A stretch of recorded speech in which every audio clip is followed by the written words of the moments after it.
Selamat sore, salam sejahtera untuk kita semua. Alhamdulillah, puji syukur kita panjatkan karena berkat rahmatnya, kita masih bisa berkumpul untuk bersama-sama menimba ilmu pada kegiatan webinar kami dengan tema Frozen Food and the Threat of SARS-CoV-2. Kegiatan pada hari ini akan dibawakan oleh narasumber-narasumber kami dari berbagai instansi dengan pengalaman yang luar biasa yang akan kami perkenalkan satu persatu pada saat pemaparan materi dimulai. Meski harus dilaksanakan secara online, kami berharap para peserta bisa tetap bersemangat untuk mengikuti kegiatan webinar pada hari ini. Baik, pada sore hari ini, seizinkan saya, Syaza Lutfia, untuk membuka acara webinar hari ini. Sebelum mulai rangkaian acara, mari bersama-sama kita menyanyikan lagu Indonesia Raya.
Kemudian saya akan melanjutkan dengan memaparkan sedikit informasi mengenai Markser.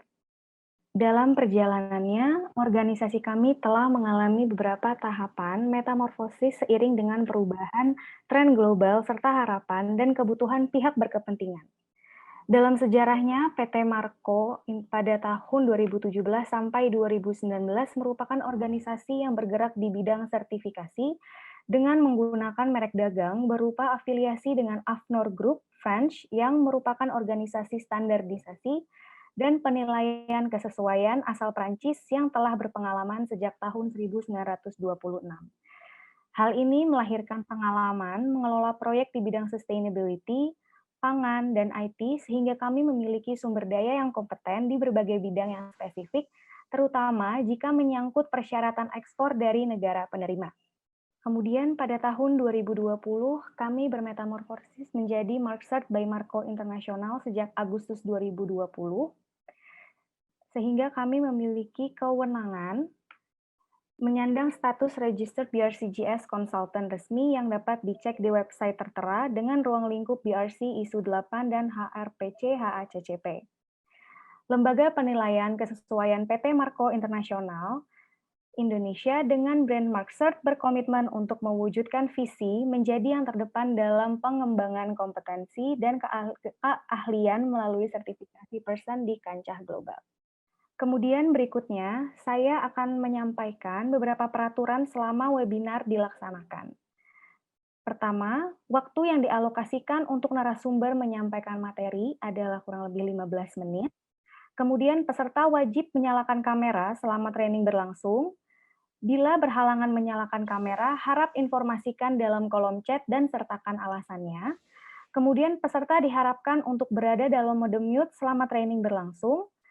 Mic hanya boleh dinyalakan pada saat sesi diskusi atau dipersilakan bertanya oleh pembicara atau moderator. Kemudian bagi peserta yang memiliki pertanyaan, silahkan langsung tulis pertanyaan pada kolom chat dan moderator akan memilih pertanyaan yang akan dijawab langsung oleh pembicara pada saat sesi diskusi. Selanjutnya, kami akan memasuki acara inti, yaitu pemaparan materi oleh narasumber kami yang pertama, yaitu Bapak Tutun Nugraha. Berikut adalah sedikit informasi mengenai beliau. Bapak Tutun Nugraha menempuh pendidikan pada tahun 1990 hingga 1994, Bachelor of Applied Science, Department of Chemical Engineering, University of British Columbia, Vancouver, British Columbia, Canada. Kemudian beliau melanjutkan Master of Applied Science di Department of Chemical Engineering and Applied Chemistry, University of Toronto, Ontario, Kanada. Kemudian melanjutkan pendidikan sebagai PhD pada Department of Chemical Engineering and Applied Chemistry, University of Toronto, Ontario, Kanada. Pengalaman kerja beliau, saat ini beliau menjabat sebagai Wakil Rektor Bidang Akademik International Liaison Indonesia. Kemudian pada tahun 2015 hingga sekarang, beliau menjabat sebagai Dean of the Faculty of Life Science, International University Liaison Indonesia. Kemudian pada tahun 2013 hingga 2015, beliau menjabat sebagai Head of Chemical and Green Process Engineering, Department Faculty of Engineering, Surya University Gading Serpong. Kemudian pada tahun 2011, beliau punya pengalaman sebagai Research Associate di founded by Australia School of Civil and Resources Engineering. Sekian informasi saya mengenai Bapak Tutun Nugraha. Kepada Pak Tutun, kami persilakan untuk menyampaikan materi. Assalamualaikum warahmatullahi wabarakatuh. Selamat sore Bapak-Bapak, Ibu-Ibu, adik-adik sekalian. Terima kasih atas kesempatannya kepada tim dari Markset, bagi saya sendiri, bagi kami untuk bisa menyampaikan paparan kami di awal acara webinar ini.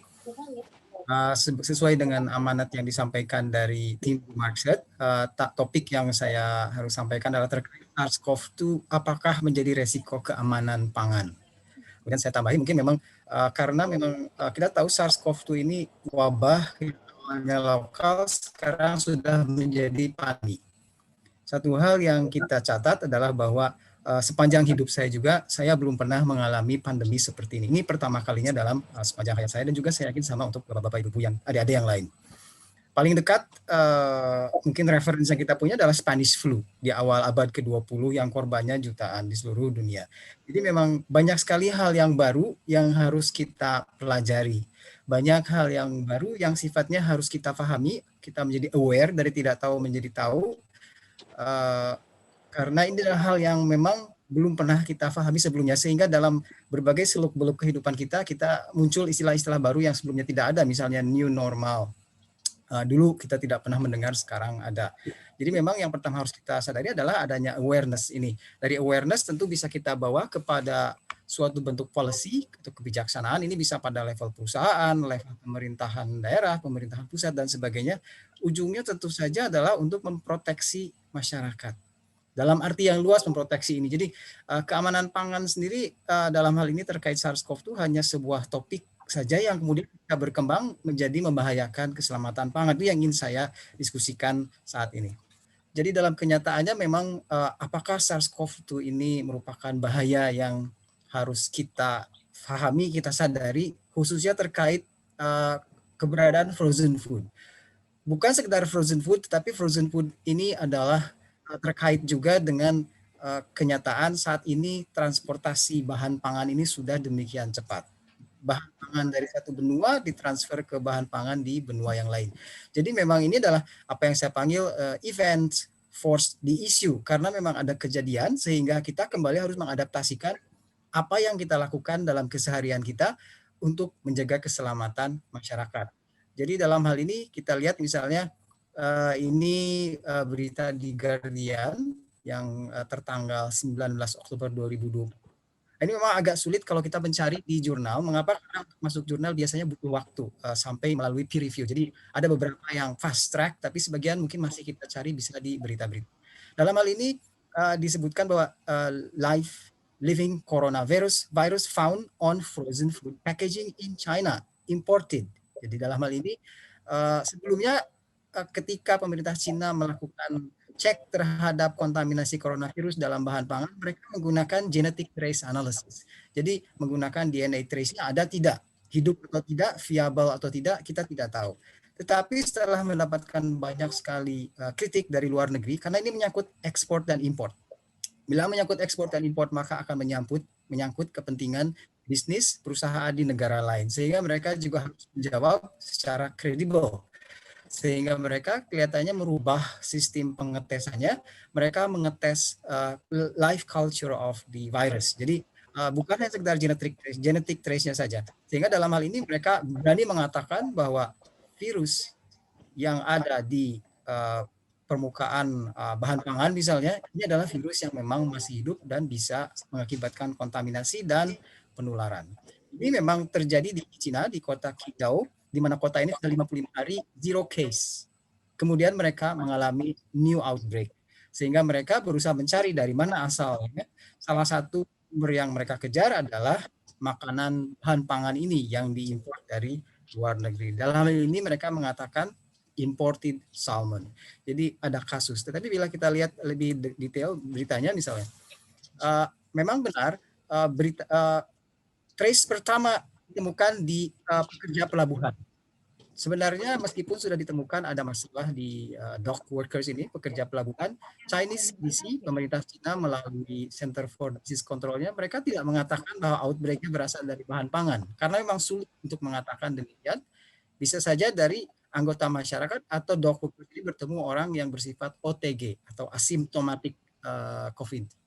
Jadi OTG di Indonesia kita menyebutnya. Jadi sebenarnya tidak ada bukti bahwa direct link kepada frozen food. Tetapi dicurigai tetap sebagai sebuah kewaspadaan.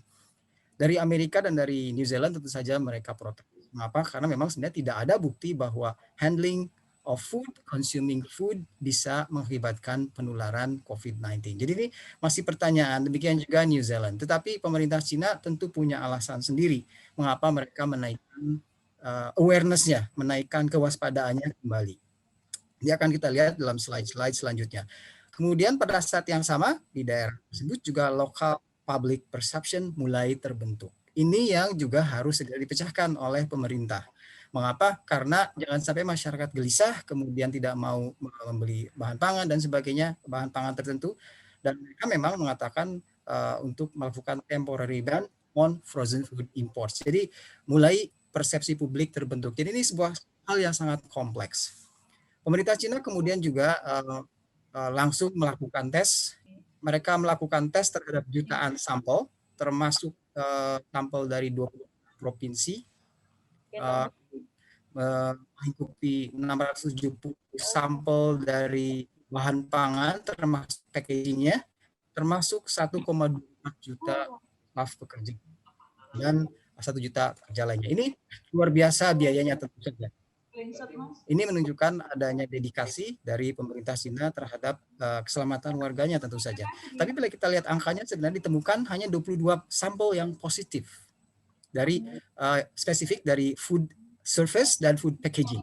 Jadi dari 670.000 sampel sebenarnya hanya ditemukan 22 positif sampel. Berarti sekitar 0,0033% saja. Tetapi ini tidak menyetop kebijakan pemerintah untuk melanjutkan ketegasannya. Karena mereka tahu sebenarnya meskipun dari satu titik penyebaran bisa kemudian menyebar meluas ke tempat yang lain. Jadi mereka mengukur tentu saja berapa besar sih sebenarnya risiko dari kontaminasi terhadap worker, customers bisa mengakibatkan outbreak yang baru. Suatu hal yang mereka benar-benar tidak mau terjadi. Berapa sih biaya melakukan tes ini? Tentu besar sekali dan pemerintah China tetap melakukan tes ini. Apa sih yang bisa kita pandang sebagai acceptable risk? Voluntary risk atau acceptable risk, bagaimana kita bisa menerimanya? Di titik mana? Tentu pemerintah Cina mengambil keputusan. Bila kita melihat ke belakang rekomendasi dari PBB, virus ini baru kita ketahui muncul sekitar awal tahun 2020. Jadi memang banyak data terkait long term survivability dari virus ini, viability dari virus dalam kondisi-kondisi tertentu belum menunjukkan hasil. Beberapa riset menunjukkan hasil sampai misalnya 1 hari, tapi belum banyak yang lebih panjang dari itu. Tetapi bila kita melihat jenis virus serupa, eksperimen terkait coronavirus, termasuk sebelumnya kita tahu ada SARS-CoV-1 yang juga coronavirus sekitar tahun 2002-2003, kemudian juga MERS, Middle East Respiratory Syndrome, yang juga coronavirus, Middle East sesuai namanya munculnya di sana, pertama kali terdeteksi, memang mengindikasikan misalnya pada suhu minus 20 derajat Celcius, ini terkait dengan frozen food juga, bisa survive hingga 2 tahun. Tapi ini bukan SARS-CoV-2, ini coronavirus yang lama. Memang survivability-nya bergantung temperatur, kelembaban, cahaya, dan sebagainya. Pada suhu 4 Celcius sampai 3 hari bisa survive. Tapi pada akhirnya memang apapun yang terjadi, yang harus kita tegakkan kembali adalah prosedur HACCP dalam proses pangan, food hygiene, food safety practice, yang pada akhirnya bisa menghindarkan adanya transmisi melalui makanan. Ini data yang sudah masuk ke publikasi, seperti ini fast track publication juga, letters, memang bukan full journal, tapi datanya cukup komprehensif. Ini data dari hasil uji yang dilaporkan pada bulan Juli dan Agustus. Kita lihat di 9 kota ditemukan adanya kontaminasi. Yang menarik adalah mayoritas ditemukan di food packaging.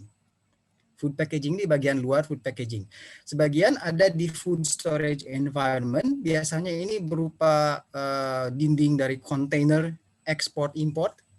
Kemudian ada satu di kota Shenzhen yang mengkontaminasi food surface. Dalam ini chicken wing. Nah ini mungkin yang menarik, shrimp tidak ada di virus pada bahan pangannya, tapi chicken wing terjadi. Kemungkinan ini terjadi di pusat penyembelihannya, karena bila sudah ditutup maka virusnya kemungkinan tidak akan bisa menerobos bahan pembungkusnya, packagingnya. Lokasi juga ditemukan di berbagai tempat. Kita lihat dari port custom, seafood market, cold storage facility, ada yang tidak diketahui, tidak terlaporkan, cold storage facility, hingga restoran. Jadi posisinya pun beragam. Mayoritas berupa shrimp, ada yang seafood, dan satu adalah chicken wing. Uniknya yang chicken wing ini bukan di packagingnya, melainkan di bahan pangannya, di food service-nya yang ditemukan adanya kontaminasi.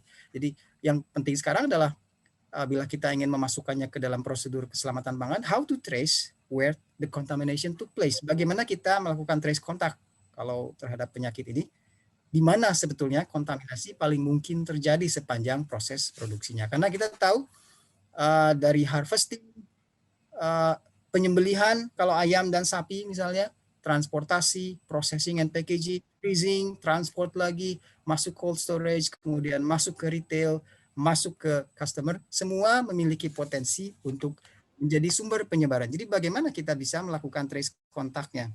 Kita lihat ini misalnya saat di penangkapan ikan, ini bisa kemungkinan yang warnanya hijau, ini virus kontaminasi, masuk ke processing hijau dan merah, masuk ke cold storage, masuk lagi ungu, hijau, merah, dan ungu bisa menempel di sini. Masuk ke retail, masuk ke supermarket, kita menambahkan lagi warna yang lain. Kemudian sampai di customer, semuanya bisa terjadi. Dan ini kita tidak tahu di mana sebenarnya kontaminasi bisa terjadi. Jadi, mengapa pemerintah Cina begitu tegasnya meskipun hanya 0,003% ditemukan ada kontaminasi? Mereka tidak mau terjadi lagi, karena awalnya mereka tahu persis kejadian di kota Wuhan, awal dari pandemi ini, di mana mereka sudah cukup berhasil melalui lockdown ketatnya sampai mendekati nol.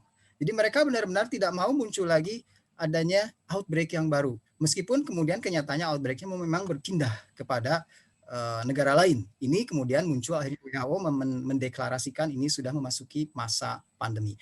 Namun tetap rute utama untuk kontaminasi atau penularan adalah person to person, bukan melalui bahan pangan atau packaging atau benda lainnya. Kalau kita melihat gambar ini misalnya, kita lihat di awalnya adalah ini, di titik kuning ini, masuk ke hub yang besar. Lingkaran-lingkaran besar ini hub utama, di mana dia menjadi linkage atau sambungan transportasi internasional. Sehingga di masa emergence, baru di titik kecil ini, di sebuah kota kecil misalnya, kemudian masuk ke hub utama, muncullah ekspor. Ini masalah translokasi, mulai manusia, bahan pangan, dan sebagainya mulai beredar secara internasional, menimbulkan translokasi dari virus ini. Kemudian muncul difusi mulai masuk ke daerah-daerah yang lebih kecil. Kemudian akhirnya bila semua daerah hub utama sudah terkontaminasi, kemudian sudah menyebar ke daerah sekelilingnya, maka WHO saat itu sudah mendeklarasikan pandemi. Dan inilah yang tidak mau dialami oleh pemerintah Cina, di mana Cina sudah putih kembali, tetapi karena bahan pangan misalnya, mereka menjadi kuning kembali. Ini hal yang benar-benar mereka jaga. Apalagi dengan munculnya mutasi-mutasi baru yang kita kenal, yang banyak dibahas adalah mutasi di Inggris, UK varian, Brazil varian, dan South African variant, yang penularannya lebih kencang dari varian aslinya. Kita tahu bila virus ini masuk, dia bisa menyebar dengan mudah. Setelah menyebar, tidak semudah itu untuk di-contain, untuk dijaga tidak menyebar lebih luas, dan harganya mahal sekali, baik dari sisi keuangan maupun sisi human life. Pemerintah Cina tahu persis pada awal 2020 ekonominya mengkerut hingga 6,8%. Ini mereka betul-betul tidak mau terjadi lagi, karena saat ini V-shaped Chinese economy recovery sekarang sudah berada di wilayah yang naik nih. Jadi sempat drop minus 6,8% kontraksi, kemudian sekarang sudah positif lagi. Impact ekonomi dari virus ini cukup berat. Tidak bisa dianggap remeh, tidak bisa dianggap enteng. Sekarang mereka sudah melihat adanya kenaikan produk retail, auto sale, domestic air travel, bahkan untuk tourism mereka pun sekarang punya istilah yang disebut revenge travel. Itu menunjukkan mereka sangat confident bahwa pemerintah akan menjaga jangan sampai virus ini masuk kembali ke negerinya. Jadi semua kenaikan ini betul-betul mereka jaga, mereka betul-betul tidak ingin sampai kembali muncul outbreak di negaranya. Ini kejadian di Jerman, di mana 1.500 pekerja di pengolahan daging terkontaminasi, 1.500 orang. Kemudian, jadi ini bisa terjadi potensi penularan di pusat pengolahan pangan. Ini di Australia, sama juga. Kontaminasi di tempat penyembelihan kalau ini. Dan ini bisa masuk ke bahan pangannya. Nah, kemudian yang terakhir ini adalah Ekuador, ekspor udang ke Cina dari Ekuador dikembalikan ke negerinya atau didestroy oleh pemerintah Cina. Ini mengakibatkan adanya uncertainty. Dan ini tidak bisa kita biarkan. Mungkin ini kesimpulannya saja, halaman terakhir. Kita harus bertanya apakah kita memerlukan protokol tersertifikasi yang baik untuk menjaga keselamatan masyarakat. Karena kita harus menjaga jangan sampai ada outbreak kembali. Apa biayanya untuk masyarakat bila kita lakukan adanya protokol yang baru ini, atau bila kita biarkan saja as it is. Jadi, if no, can we accept the risk? What are the risks? Ini semua harus kita pahami. Bila ya, maka bagaimana prosedurnya? Karena kita harus bergerak sesuai evidence base. Jadi, benarkah ini sebenarnya myth? Kemudian criticality control-nya di mana? Bagaimana prosesnya dan sebagainya.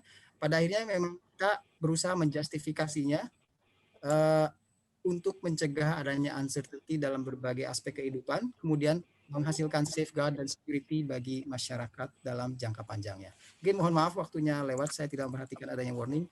Terima kasih.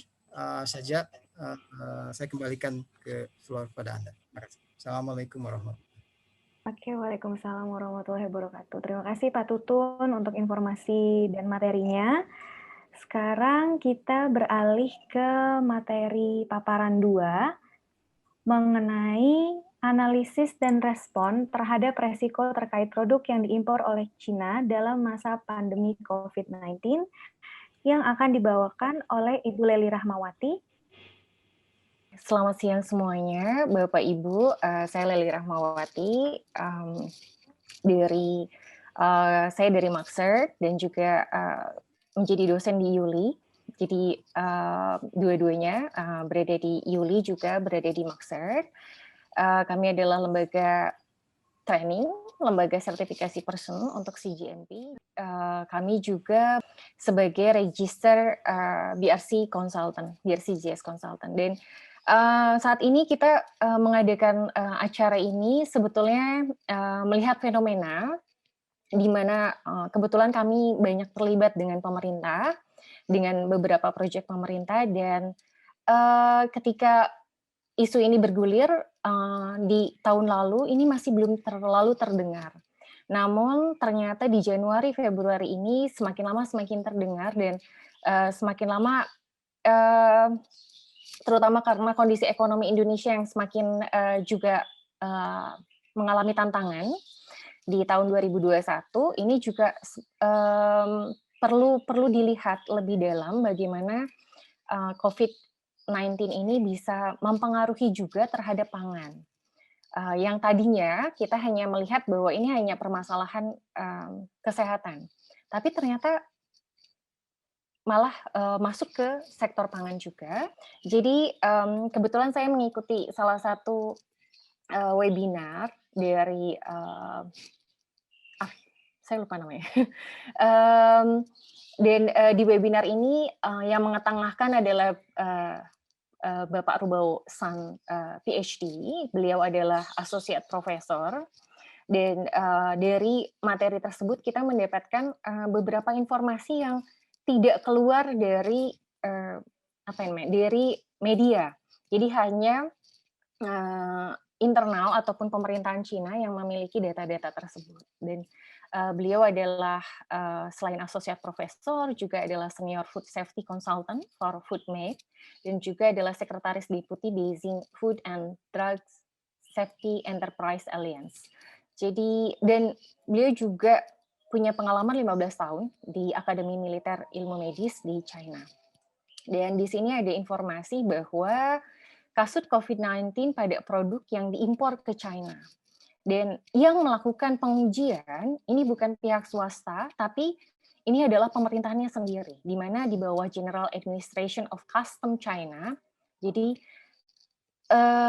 bagian bea cukai China-nya melakukan atau mengumumkan bahwa di makanan impor ditemukan virus COVID-19 untuk pertama kalinya, yang terdeteksi adalah 6 sampel positif asam nukleat COVID-19 di dinding kontainer dan di paket luar udang beku yang diimpor dari Ekuador. Dan di sini juga ditemukan di 3 perusahaan lainnya. Dan pada tanggal 21 Januari 2021, 33 batch ditemukan mengandung COVID-19 oleh GACC, dan 99 batch dilaporkan oleh pemerintahan lokal setempat sejak Juli 2020. Sejak pertama kalinya ditemukan COVID-19 di kemasan pangan. Di sini ada analisa dari pemerintahan Cina sendiri bahwa mereka mengkategorikan analisis COVID-19 ini pada pangan impor ke China. Itu dimulai dari mereka melakukan penelitian ini dari berbagai produk, dan ada 70 batch produk seafood dan 54 produk daging. Di sini terlihat daging ada 31, kemudian dengan kombinasinya, kemudian ada fish, di sini ada 41, shrimp 18, crab ada 2, dan kemudian sampai ke date palm, jadi kurma juga ada whey powder dan juga cherry. Nah, next. Dari data tersebut, ini juga data yang hanya mungkin dikeluarkan oleh pemerintahan China.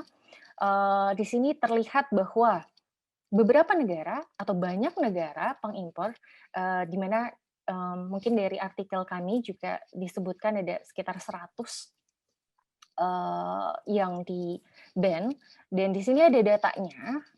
Jadi data ini tidak hanya berdasarkan sampling, tidak hanya berdasarkan bahwa China mau punya politik tertentu mungkin ya, kelihatannya seperti itu. Tapi sebetulnya ini berdasarkan benar-benar data hasil uji. Dan di dalam hasil uji itu, dari sekian banyak negara, Indonesia juga termasuk di dalamnya. Di mana Indonesia di sini kami lingkari ada 9 batch of seafood dari Indonesia. Sisanya yang terbesar ada dari Argentina, dari Brazil, kemudian ada India, Rusia, ada Ekuador, dan Indonesia termasuk di sini warnanya hijau, Bapak Ibu. Hijau, jadi ukurannya Indonesia ya sedikit lebih kecil dari beberapa negara lain. Tapi dapat dilihat bahwa Indonesia menjadi salah satu yang berapa besar ya ini? Mungkin sekitar 6 besar. 6 besar di sini terlihat bahwa Indonesia salah satunya. Ini adalah data di mana di wilayah mana dari pangan impor ke Cina itu ditemukan adanya COVID-19. Dan di sini ada beberapa data dan ini tersebar. Jadi tidak hanya satu daerah, tapi beberapa daerah. Yang tertinggi adalah Shandong, kemudian ada di sini, kemudian ada Tianjin, Tianjin ada 10%, ada Hubei, ada Liaoning, kemudian Jiangsu, Henan, dan lain-lain di sini. Jadi data ini menunjukkan bahwa ada beberapa produk yang terdeteksi COVID-19 dan itu SARS-CoV-2 di sini ada tidak hanya di satu wilayah jadi kejadiannya di 21 provinsi di Cina. Next. Dan seperti kita tahu dari artikel kami, salah satunya adalah yang terbaru adalah kejadian es krim yang terkontaminasi virus corona di Tianjin, kota Tianjin di China Utara, di mana 1.662 karyawan perusahaan telah dikarantina. Kemudian dari sekian banyak produksinya ada sekitar 4.836 kotak es krim terkontaminasi COVID-19. 2089 disegel dalam penyimpanan, sisanya sudah beberapa tersebar ke pasar, tapi ada beberapa juga yang masih tersimpan di gudang.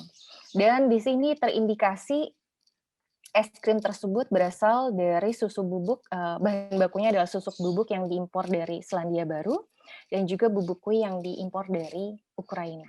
Jadi otomatis impor yang di-ban di China itu tidak hanya Indonesia. Ini ada berbagai negara, ada Selandia Baru, ada Afrika, dan berbagai negara di dunia. Dan seperti kita tahu, jumlah penduduk China adalah 1,39 sekian miliar. Jadi tentunya mereka tetap China merupakan salah satu pasar buat dunia. Dan ini ada beberapa data yang mungkin nanti akan disampaikan juga oleh Kementan, walaupun berhubung dari Kementerian Pertanian tidak dapat hadir, tapi nanti akan kami wakili. Di sini ada beberapa data yang menunjukkan bahwa ekspor-impor, baik ekspor kita ke China maupun impor kita dari China, itu juga ada berbagai pergeseran, ada perubahan. Di mana Indonesia yang tadinya mengimpor bawang putih sebesar 583.000 ton, di Februari 2020 menurun, jadi hanya 23.000 ton. Dan saya kira ini hanya terjadi peristiwanya di perikanan atau di KKP misalnya di sektor perikanan, di frozen fish. Ternyata kejadian ekspor yang juga berkurang itu tidak hanya di sektor perikanan, tapi di sini ada bawang. Kemudian di sini ada informasi terkait dengan ekspor sawit. Jadi bukan berarti ketika kita bilang bahwa pandemi ini hanya permasalahan kesehatan atau hanya permasalahan dalam negeri atau hanya persoalan travel, tapi di sini ternyata atau hanya perusahaan frozen food. Di sini impact-nya ternyata masuk juga ke ekspor sawit di Indonesia. Seperti kita tahu, Indonesia adalah negara nomor 1 penghasil sawit, dan sawit kita sampai tidak terserap di tahun 2020. Juga di sini ada data komoditas buah-buahan.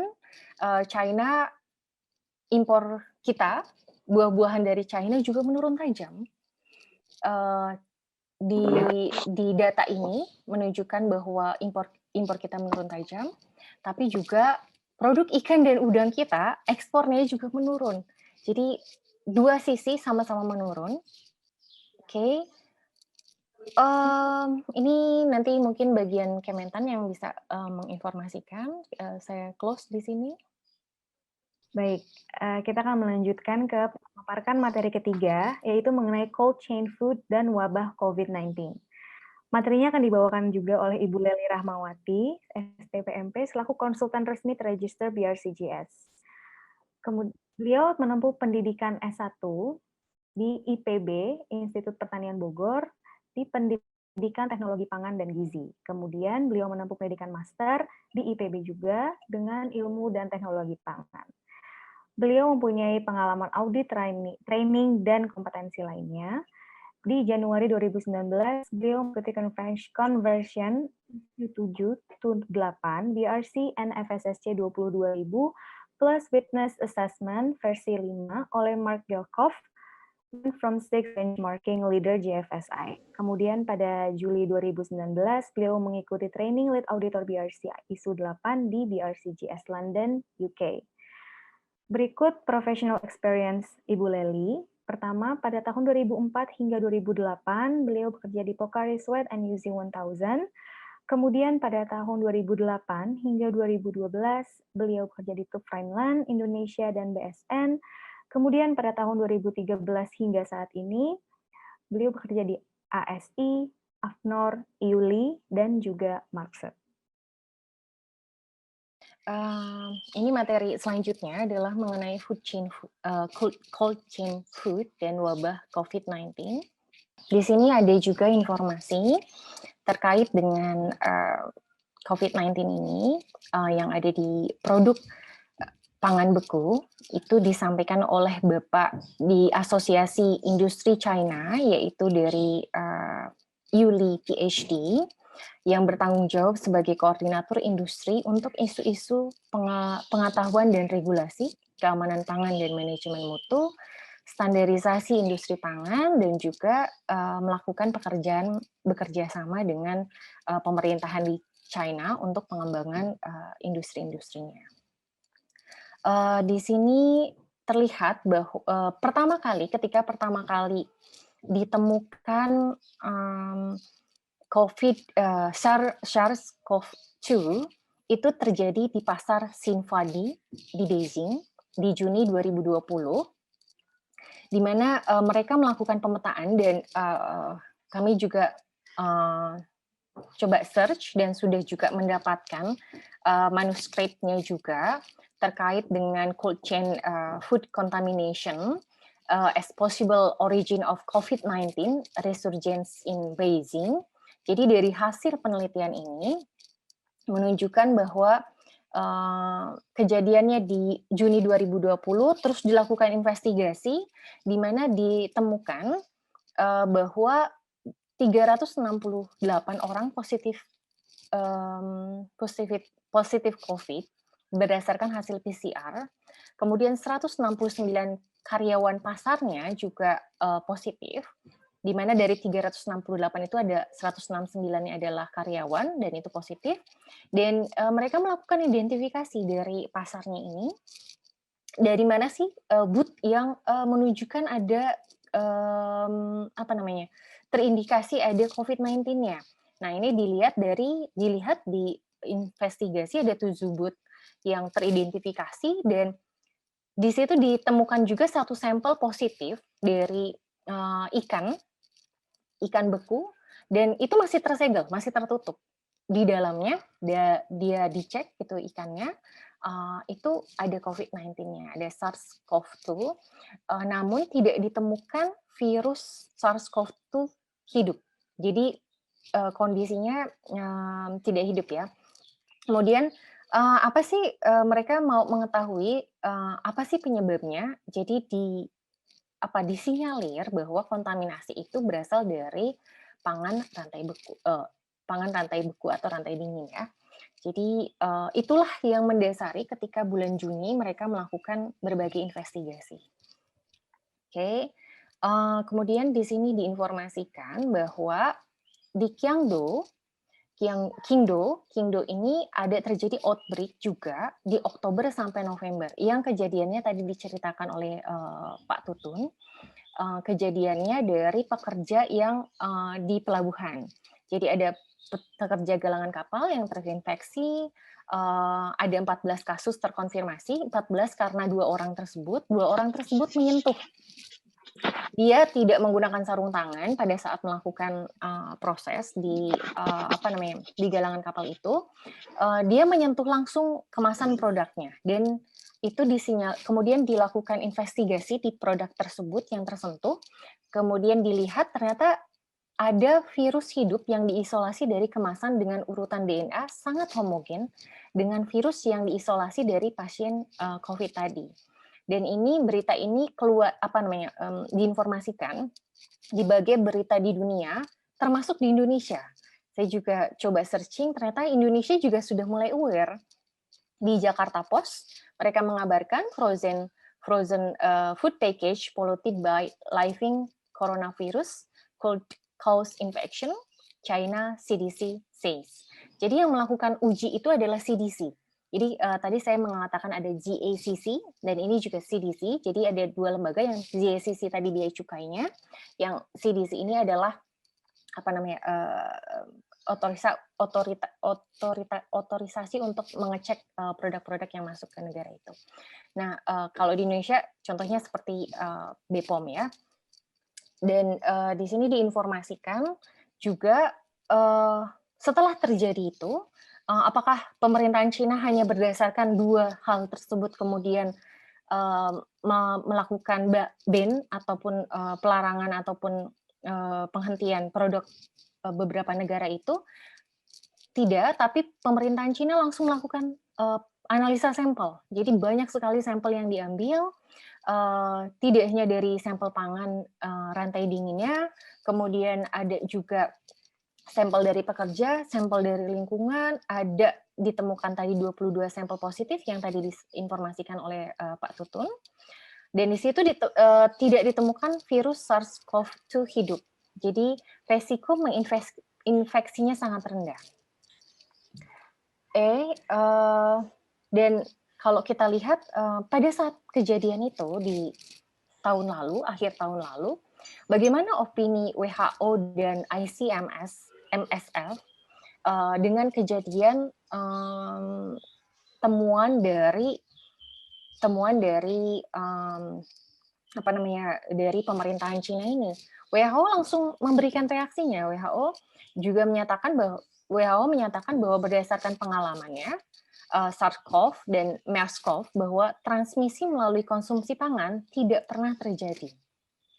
Kemudian tidak ada laporan transmisi SARS-CoV-2 melalui pangan. Berdasarkan hasil studi, virus corona sangat stabil pada kondisi beku. Dan SARS-CoV-2 dan MERS-CoV rentan pada kebanyakan protokol kebersihan dan desinfeksi, tidak ada indikasi karakter yang berbeda dari SARS-CoV-2. Oke. Jadi WHO menyatakan bahwa ini masih sesuatu yang nggak mungkin dan tidak perlu dilakukan ban kalau ada kejadiannya ditemukan di produk gitu ya. Tapi bagaimana jawaban ICMSF terhadap kondisi temuan dari China ini? Dan sejalan dengan WHO, ICMSF juga menyatakan tidak perlu dipertimbangkan sebagai bahaya keamanan pangan. Sangat tidak mungkin bahwa ketika orang makan produk yang mengandung SARS-CoV-2 itu akan menyebabkan sakit. Dan tidak ada bukti terdokumentasi bahwa pangan yang sebagai sumber transmisi dari SARS-CoV-2. Kemudian di sini dinyatakan juga bahwa deteksi, kan China pada saat Oktober itu menyatakan bahwa di situ ada virus hidup, dan virus hidupnya itu genetiknya sama dengan genetik yang ada di pasien. Nah, di sini dinyatakan oleh ICMSF bahwa deteksi jejak genetik SARS-CoV-2 pada pangan tidak mengindikasikan resiko kesehatan publik dan tidak seharusnya menjadi dasar membatasi perdagangan atau menginisiasi penarikan produk. Dan uji SARS-CoV-2 pada produk akhir pangan dan lingkungan tidak direkomendasikan. Oke. Jadi internasional menyatakan demikian, tidak perlu ada seperti itu. Jadi nggak perlu ada reaksi yang berlebihan. Namun seperti yang dinyatakan oleh Pak Tutun bahwa China pada saat awal outbreak tiba-tiba awal pandemi dengan kondisi di Wuhan di mana semua dunia menyorot ke China, dan dinyatakan juga beberapa negara mengambil politik yang menyudutkan ke pihak China, terutama ada beberapa yang sampai anti produknya dan lain-lain, sampai isu-isu di berbagai negara itu sangat keras terhadap China, maka pemerintahan China tidak berharap bahwa ini akan kejadian lagi. Otomatis pada pemerintahan China mengeluarkan beberapa ketentuan pedoman mengenai bagaimana melakukan pengendalian pengukuran pada rantai pangan dingin yang diberlakukan kepada produk-produk yang diimpor ke China. Dan di sini di Agustus 2020 pemerintah China mengeluarkan pedoman pencegahan dan pengendalian SARS-CoV-2 pada pasar tradisionalnya. Jadi pada pasar basahnya, di pasar tradisional dia langsung mengeluarkan pedoman pencegahan dan pengendalian SARS-CoV-2. Pada September 2020 tindakan pencegahan mendesak untuk bisnis rantai pangan dingin dikeluarkan di September 2020. Kemudian pemerintahan Cina juga mengeluarkan pedoman pencegahan pengendalian SARS-CoV-2 pada bisnis impor rantai pangan dingin. Dan di November 2020 dilakukan juga pencegahan. Maaf ya, ini sepertinya ada yang hilang di sini. Jadi tindakan pencegahan pada rantai pangan dingin impor dengan desinfeksi total. Jadi harus ada sertifikat desinfeksi kepada pangan yang diimpor ke China. Kemudian ada sebetulnya ini tulisannya Januari 2021, pemerintahan China juga mengeluarkan pedoman pencegahan dan pengendalian SARS-CoV-2 pada bisnis impor produk. Oh, ini ternyata berpindah. Kenapa bisa pindah ya? Bentar ya. Jadi pada produk konsumen. Jadi ini tidak hanya berlakukan kepada frozen food, tapi di 2021 di Januari pemerintahan China juga menetapkan ini untuk produk consumer goods-nya. Jadi tidak hanya untuk produk pangannya. Dan dimulai di bulan Februari ini bahwa dilakukan sampling lagi, analisa lagi ke seafood beku impor, daging beku, pangan beku, dan produk konsumen.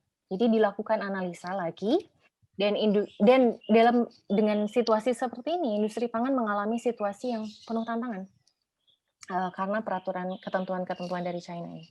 Ini sebentar ya, kenapa ada coret-coretannya? Oke, kemudian di sini diinformasikan bahwa ini adalah pertanyaan yang sudah dijawab, apakah ini proaktif atau overreaktif dari pemerintahan China? Karena di pemerintahan China, ketika kita mau ekspor ke China lagi, atau negara-negara yang ingin tetap bekerja sama dengan China dan melakukan proses impor-ekspor, ekspor-impor, itu harus melakukan uji PCR terhadap pangannya, sertifikat desinfeksi pencegahan, jadi ada sertifikat desinfeksinya di produknya, memisahkan produk impor dan domestik pada saat di gudang, transportasi, dan penanganannya. Jadi ini wajib di pemerintahan China. Kemudian melakukan sampling produk pada saat kemasan dibuka. Jadi harus disampling ketika kemasan dibuka, itu maka pemerintahan China juga boleh membuka kemasannya, kemudian mengambil sampel produknya, dan menguji.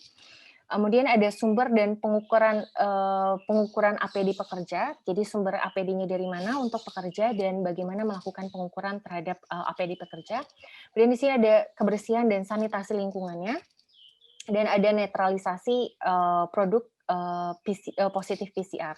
Jadi kalau ada produk yang positif PCR-nya, hasil PCR-nya, maka dia harus dinetralisasi.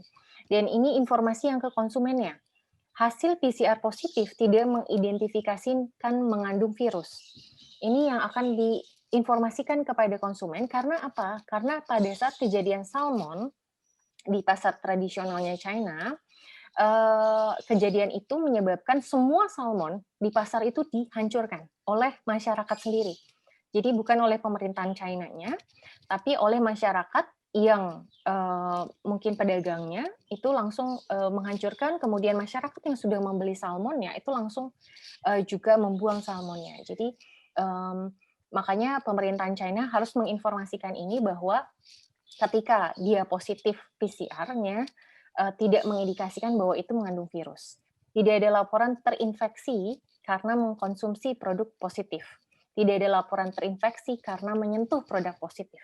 Dan hasil PCR terkini mengindikasikan bahwa kontaminasi level sampel positif rendah sangat tidak mungkin menginfeksi konsumen yang membeli, menangani, dan memasak produk tersebut. Dan di sini juga oleh pemerintahan China dinyatakan bahwa 5 kunci keamanan pangan WHO, termasuk mencuci tangan, itu sangat benar. Jadi harus dilakukan. Dari hasil penelitian dan juga kita mencari jurnalnya, juga kita cari juga informasinya bahwa COVID-19 coronavirus can survive on frozen meat and fish for up to 3 weeks, study finds. Jadi disampaikan juga oleh Pak Tutun tadi bahwa dilakukan penelitian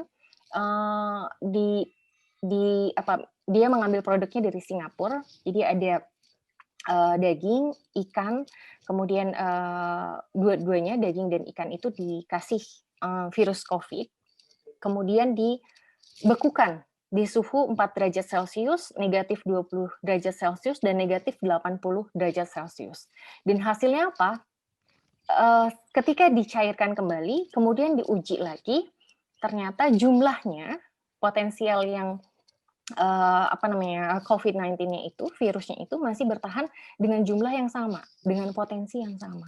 Jadi hasil penelitian ini menunjukkan bahwa ternyata COVID-19 itu bisa bertahan di frozen food. Jadi di dalam dagingnya pun bisa bertahan.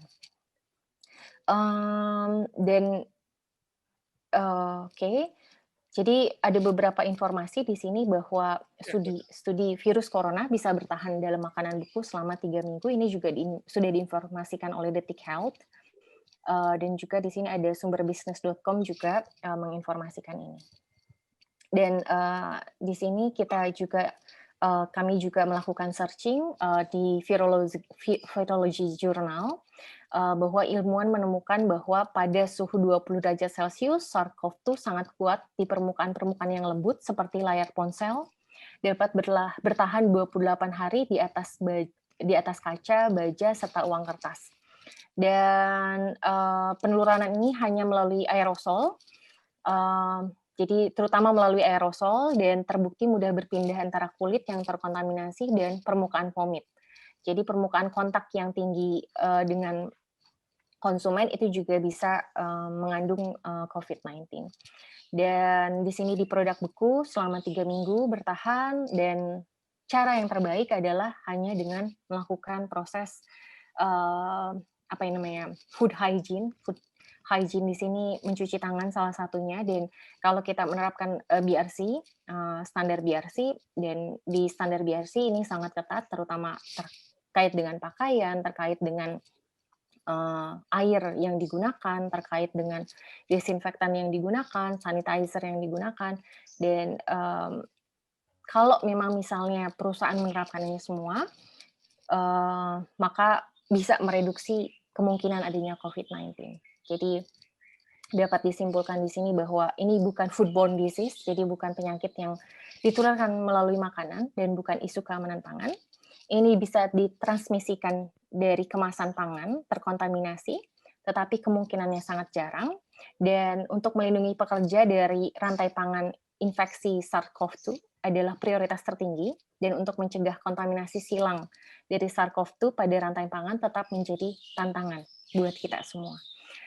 Walaupun kita bilang bahwa ini tidak menular, tapi tetap bahwa ban-nya tetap terjadi, otomatis kenapa kita perlu diskusi antar kementerian, antar lembaga untuk bisa mengatasi ini. Ini sangat penting untuk menjadi awareness untuk kita semua. Oke, itu saja Mbak Syasha. Terima kasih Bu Leli. Oke. Baik, kita sekarang lanjut untuk menyampaikan paparan 4 mengenai deteksi virus corona pada vomit, pendekatan standar pengujian. Materi ini akan disampaikan oleh Bu Riswahyuni, SIMP, selaku perwakilan dari Badan Pengawasan Obat dan Makanan. Mengenai ancaman kontaminasi SARS-CoV dan pengujiannya di lab. Dalam hal ini adalah untuk matrik makanan dan yang berhubungan dengan produk makanan. Baik, saya akan memulai. Ini juga akan lanjutan dari presentasi yang dibawakan oleh narasumber sebelumnya. Kita akan mulai dengan istilah vomit. Vomit ini adalah benda mati yang dapat menjadi tempat tinggal virus dan memindahkan penyakit ke inang baru. Kemudian persoalannya, apakah vomit ini mempunyai potensi untuk bisa menjadi media penularan terkait virus atau penyakit yang diakibatkan oleh SARS-CoV ini dalam kaitannya dengan makanan. Ya, seperti yang tadi sudah dijelaskan oleh pembicara sebelumnya bahwa ternyata mengenai vomit ini atau lingkungan tempat makanan ini bisa mungkin packagingnya atau bisa tempat untuk meletakkan makanan itu bisa ada kemungkinan dia mengandung virus, kemudian akan terbawa ke konsumen yang memakannya. Bicara sebelumnya menyatakan bahwa kemungkinannya ada kemungkinan dan sangat kecil. Dan kemudian kita lihat bahwa di China sudah rutin melakukan pengujian terkait matrik makanan dan ditemukan beberapa jenis makanan mengandung atau positif mengandung virus tersebut. Termasuk makanan itu menjadi permasalahan tersendiri bagi produsen dan distributor. Karena itu sebagai lab pengujian kita memberikan perhatian yang sama besarnya karena selama ini memang kita fokus pada spesimen dari manusia dari yang kita ambil dari manusia. Akan tapi tidak menutup kemungkinan bahwa sampel-sampel makanan akan kita periksa juga. Dan terkait itu di isu di dunia sebenarnya ada dua macam, yaitu di food matrix atau di matrix food dengan yang di lingkungan tempat makanan itu berada. Bisa contohnya dari packaging tadi. Untuk packaging, AOAC atau Lembaga Standarisasi Makanan Dunia sudah menetapkan beberapa teknik validasi terkait pengujian SARS-CoV pada environmental atau lingkungan tempat makanan itu berada. Kemudian yang untuk diketahui lagi untuk food matrix atau yang di dalam matrix food itu sampai sekarang secara global belum ada. Akan tapi beberapa jenis virus sudah ada validasi atau metode harmonisasinya di dunia seperti halnya misalkan virus hepatitis dan virus yang lainnya, sehingga untuk penata laksanaan sampel atau untuk preparasi sampel akan ada peluang untuk bisa merujuk ke sana, dan itu sekarang baru pada tahap pengembangan. Nah, untuk pengujian sendiri ini sebenarnya ada beberapa tahap seperti dalam slide tadi. Jadi kita menentukan area pengambilan sampelnya, kemudian mengumpulkan sampel dan memindahkan sampel untuk dilakukan ekstraksi dan deteksi virus menggunakan PCR atau menggunakan kultur sel. Dalam hal ini di laboratorium kita menggunakan sistem PCR ya. Dan metode yang kita lakukan itu yang pertama itu tahapnya adalah penanganan sampel. Dan itu tekniknya ini dalam hal ini saya akan fokus ke sampel yang berupa yang dari environment atau dari lingkungan atau packaging ya. Untuk matrik tidak akan saya sampaikan di sini. Kemudian di sini kita perlu memberikan atau menentukan spesifikasi teknik swab baik dari material atau ukuran, kemudian medium transport yang akan dipakai, kemudian kita juga harus memperhatikan mengenai transportasi ke tempat pengujian.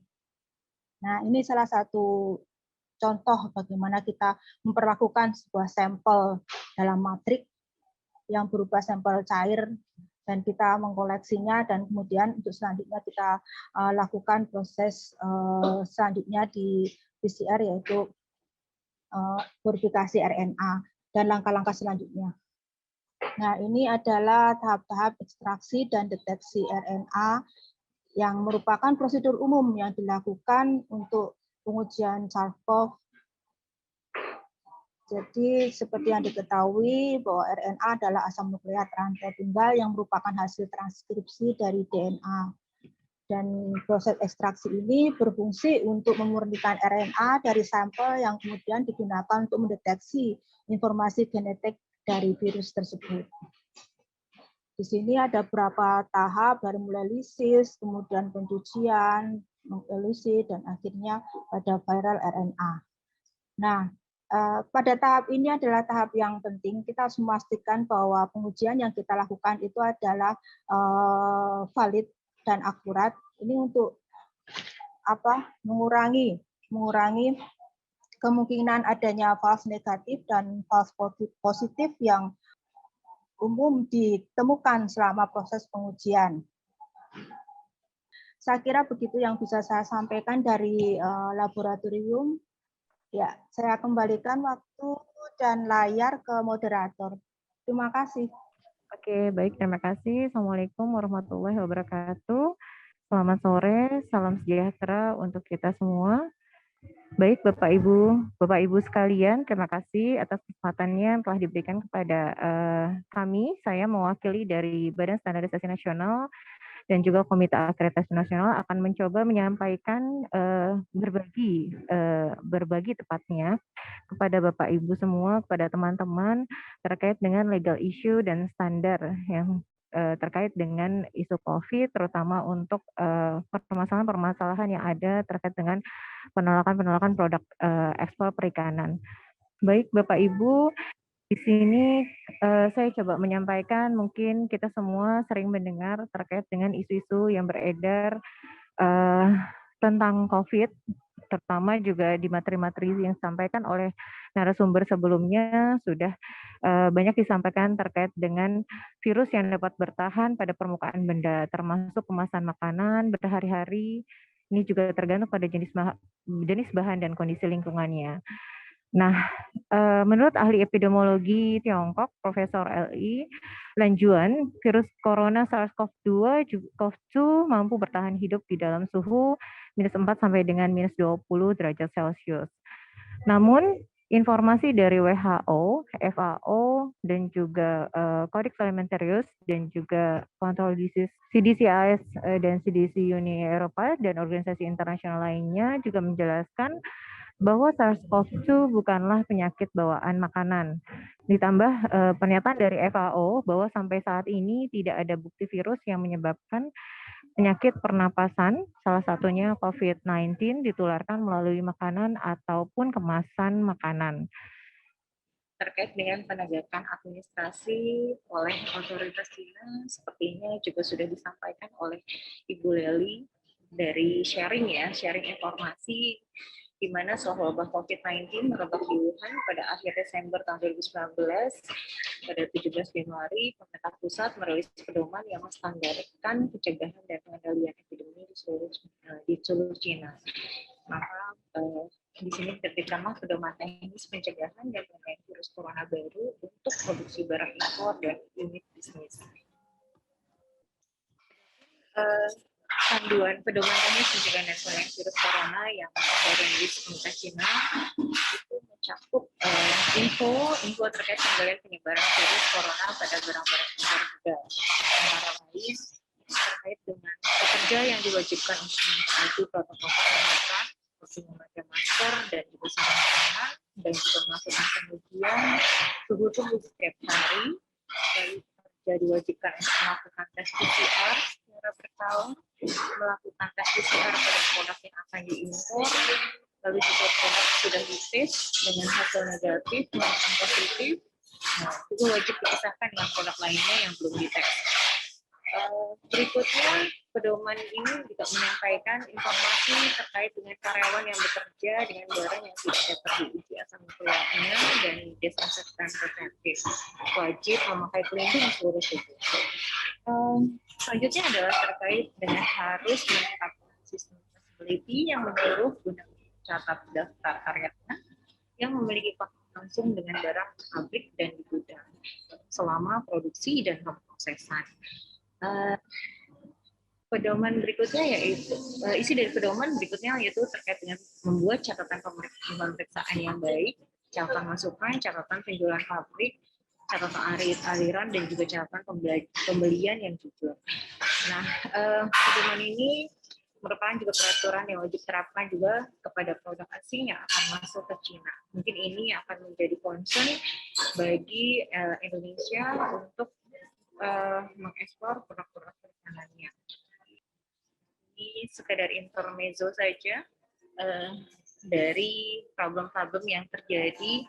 Sepertinya memang diperlukan ya sosialisasi ketentuan standar untuk produk hasil perikanan dan juga bagaimana strategi untuk meningkatkan prinsip pengelolaan perikanan yang lebih baik. Informasi-informasi legal di mana informasi tersebut dari organisasi kerjasama ekonomi dunia, yaitu terkait dengan kesepakatan tentang penerapan tindakan sanitasi dan fitosanitasi yang dikenal dengan SPS. Di sini WTO menerbitkan peraturan mengenai penerapan peraturan keamanan pangan dan kesehatan hewan dan tumbuhan yang lebih dikenal dengan sanitary and phytosanitary measures, atau dalam bahasa Indonesia bisa diartikan sebagai tindakan sanitasi dan fitosanitasi. Perjanjian ini berisi tentang penerapan tindakan sanitasi dan fitosanitasi yang menetapkan aturan dasar untuk keamanan pangan dan standar kesehatan hewan dan tumbuhan. Perjanjian ini juga memungkinkan setiap negara untuk menetapkan standar mereka sendiri, tentunya disesuaikan oleh kebutuhan dan kondisi negara tanpa ada unsur diskriminasi antar negara. SPS ini kunci utamanya yaitu merupakan proteksi, justification of measures, bagaimana pemilihan sistem yang benar, tidak boleh sewenang-wenang, lalu juga sesuai dengan standar internasional, dan juga dapat menyesuaikan dengan kondisi, baik lingkungan, keberadaan hama, dan penyakit. Dan tentunya juga disampaikan di dalam kebijakan SPS ini, yaitu memiliki alternatif. Tingkat resiko yang dapat diterima seringkali dapat dicapai dengan cara alternatif. Lalu bagaimana melakukan analisa resikonya dan juga transparansi. Terkait isu yang di dalam WTO selain SPS, mungkin juga kita bisa sedikit melihat dan mengingat terkait dengan kesepakatan tentang hambatan teknis perdagangan yang kita sering mendengar terkait dengan TBT. Nah, di sini sedikit dicuplik informasi dari isi kesepakatan TBT-WTO di mana TBT-WTO ini mengakui kontribusi penting standar internasional dan sistem penyesuaian sehingga dapat meningkatkan efisiensi produksi dan fasilitasi pelaksanaan perdagangan internasional. Jadi harapannya apa yang sudah dilakukan di dalam negeri di Indonesia sehingga nanti tidak ada masalah ketika memang produknya sudah cukup berkualitas, dinyatakan cukup berkualitas di Indonesia. Mungkin ini juga ada kaitannya dengan yang disampaikan oleh narasumber sebelumnya yang dari BPOM, di mana di sini juga bisa terlihat adanya standar yang digunakan, lalu juga kesesuaian terutama adalah pengakuan formal terhadap hasil uji dan juga mungkin dari sertifikasi produk. Sedikit di sini saya sharing, ini juga saya adopsi dari WTO terkait dengan bagaimana kualitas infrastruktur mutu nasional. Ini saya ambil dari konsepnya saja. Jadi Bapak Ibu di sini mungkin bisa melihat bagaimana di sini ada organisasi-organisasi atau kerjasama ekonomi internasional, perannya dan juga terkait dengan aplikasi untuk produk. Di sini mungkin kalau Bapak Ibu bisa sedikit saya sharing dari gambar ini, infrastruktur mutu nasional ini jika diinternalisasikan di Indonesia untuk akreditasi, mungkin Bapak Ibu sedikit pernah sedikit tahu atau mungkin sangat tahu akreditasi ini ada Komite Akreditasi Nasional. Lalu juga di sini ada kegiatan sertifikasi, mungkin Bapak Ibu juga sudah mengenal adanya lembaga sertifikasi dan proses sertifikasi lainnya, di mana di sini juga ada standarisasi. Bapak Ibu juga mengenal di Indonesia ada Badan Standarisasi Nasional, dan di sini ada testing laboratories dan juga inspection bodies, di mana di sini diakreditasi oleh Badan Akreditasi Nasional. Di Indonesia adalah Komite Akreditasi Nasional, dan di sini juga ada peran dari metrologi atau pengukuran di Indonesia. Mungkin juga acuan pengukuran nasionalnya ada di Deputi Standar Nasional Satuan Ukuran yang ada di BSN. Ini sekedar sharing yang bisa mensupport kualitas dari produk ekspor perikanan nasional. Sekedar referensi-referensi yang dapat digunakan untuk meningkatkan kualitas atau mutu dari produk perikanan. Ini ditampilkan terkait informasi dokumen yang dirilis oleh British Retail Consortium Global Standard, di mana ini merupakan panduan yang dibuat untuk melengkapi standar keamanan pangan yang dimasukkan untuk membantu para pelaku usaha menyempurnakan sistem manajemen keamanan pangan mereka untuk menghadapi posisi baru yang sekarang dihadapi industri makanan, terutama pada saat pandemi COVID-19. Klausul yang mengalami penambahan selama masa pandemi ini yang diterbitkan yaitu terkait manajemen risiko, lalu rencana keamanan pangan, HACCP, lalu pengamanan pangan quality management system, standar situs produksi, kontrol produk, dan sebagainya. Informasi berikutnya yang legal itu terkait dengan peran CGMP di masa pandemi COVID-19. Di sini di mana kami sampaikan terkait dengan informasi dari Pharmaceutical Inspection Cooperation Scheme yang merupakan organisasi internasional bentuk sebagai wadah kerjasama otoritas regulator di masing-masing negara yang berwenang memeriksa kepatuhan terhadap pelaksanaan GMP atau di Indonesia dengan cara pembuatan obat yang baik, ini CPOB. Nah, di sini juga proses produksi pangan yang baik atau GMP perlu diperhatikan sebagai jaminan standar mutu dan keamanan pangan. Pedoman yang diterbitkan oleh regulator nasional, regulator Indonesia yaitu BPOM, terkait dengan pedoman produksi dan distribusi di masa COVID, ini juga akan menjadi referensi yang sangat bagus dan menjadi acuan juga bagi kita semua dalam meningkatkan mutu dari produk perikanan, terutama untuk yang diekspor. Klausul yang terkait di dalam pedoman ini berisi terkait sanitasi pangan, bagaimana personelnya, lalu bagaimana pembatasan jarak fisik, dan juga pengaturan terkait komunikasi, informasi, dan edukasi, lalu juga distribusi dan retailnya, serta protokol untuk pengunjung, dan juga bagaimana pemantauan kepatuhan. Berikutnya adalah referensi dari pedoman produksi dan distribusi di masa COVID-19, yaitu terkait dengan sanitasi pangan. Bagaimana upaya untuk menciptakan dan mempertahankan kondisi pangan yang sehat dan higienis yang bebas dari bahaya cemaran biologis, kimia, dan benda lain. Nah, di sini yang menjadi headline dari yang disampaikan adalah bagaimana penerapan CPPOB, cara produksi pangan olahan yang baik, lalu higien karyawan, desinfeksi untuk aktivasi virus COVID-19 yang lebih cepat, lalu juga bagaimana pengelolaan limbah yang aman. Baik, untuk materi selanjutnya, paparan materi 6 mengenai frozen fish, isu dan strategi. Untuk paparan materi 6 ini akan disampaikan oleh dua pembicara. Yang pertama, mungkin ada sambutan atau pendahuluan dari Ibu Insinyur Rina. Beliau selaku Kepala Badan Karantina Ikan dan Pengendalian Mutu dan Keamanan Hasil Perikanan atau BKIPM.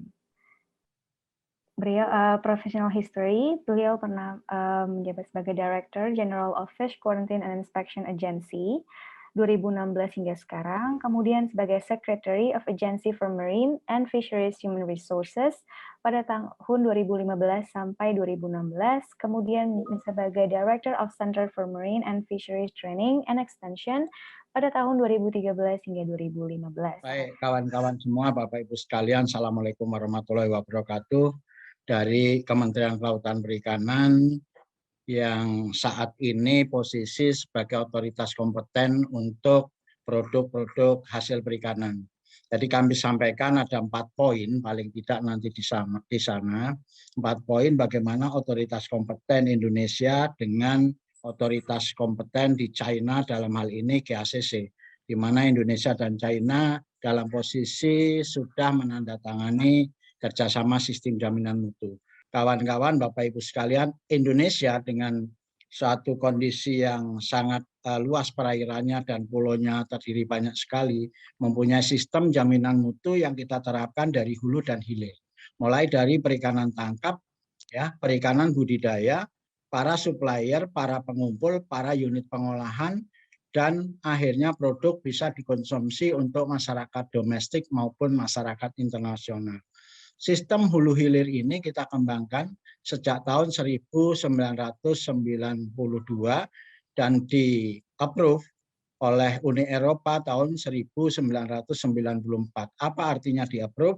Bahwa sistem perikanan jaminan mutu keamanan hasil perikanan Indonesia telah diterima dan sejajar atau harmonis dengan Uni Eropa sejak tahun 1994 dan selanjutnya berurut sistem ini diakui oleh beberapa negara dan saat ini telah mencapai 39 negara.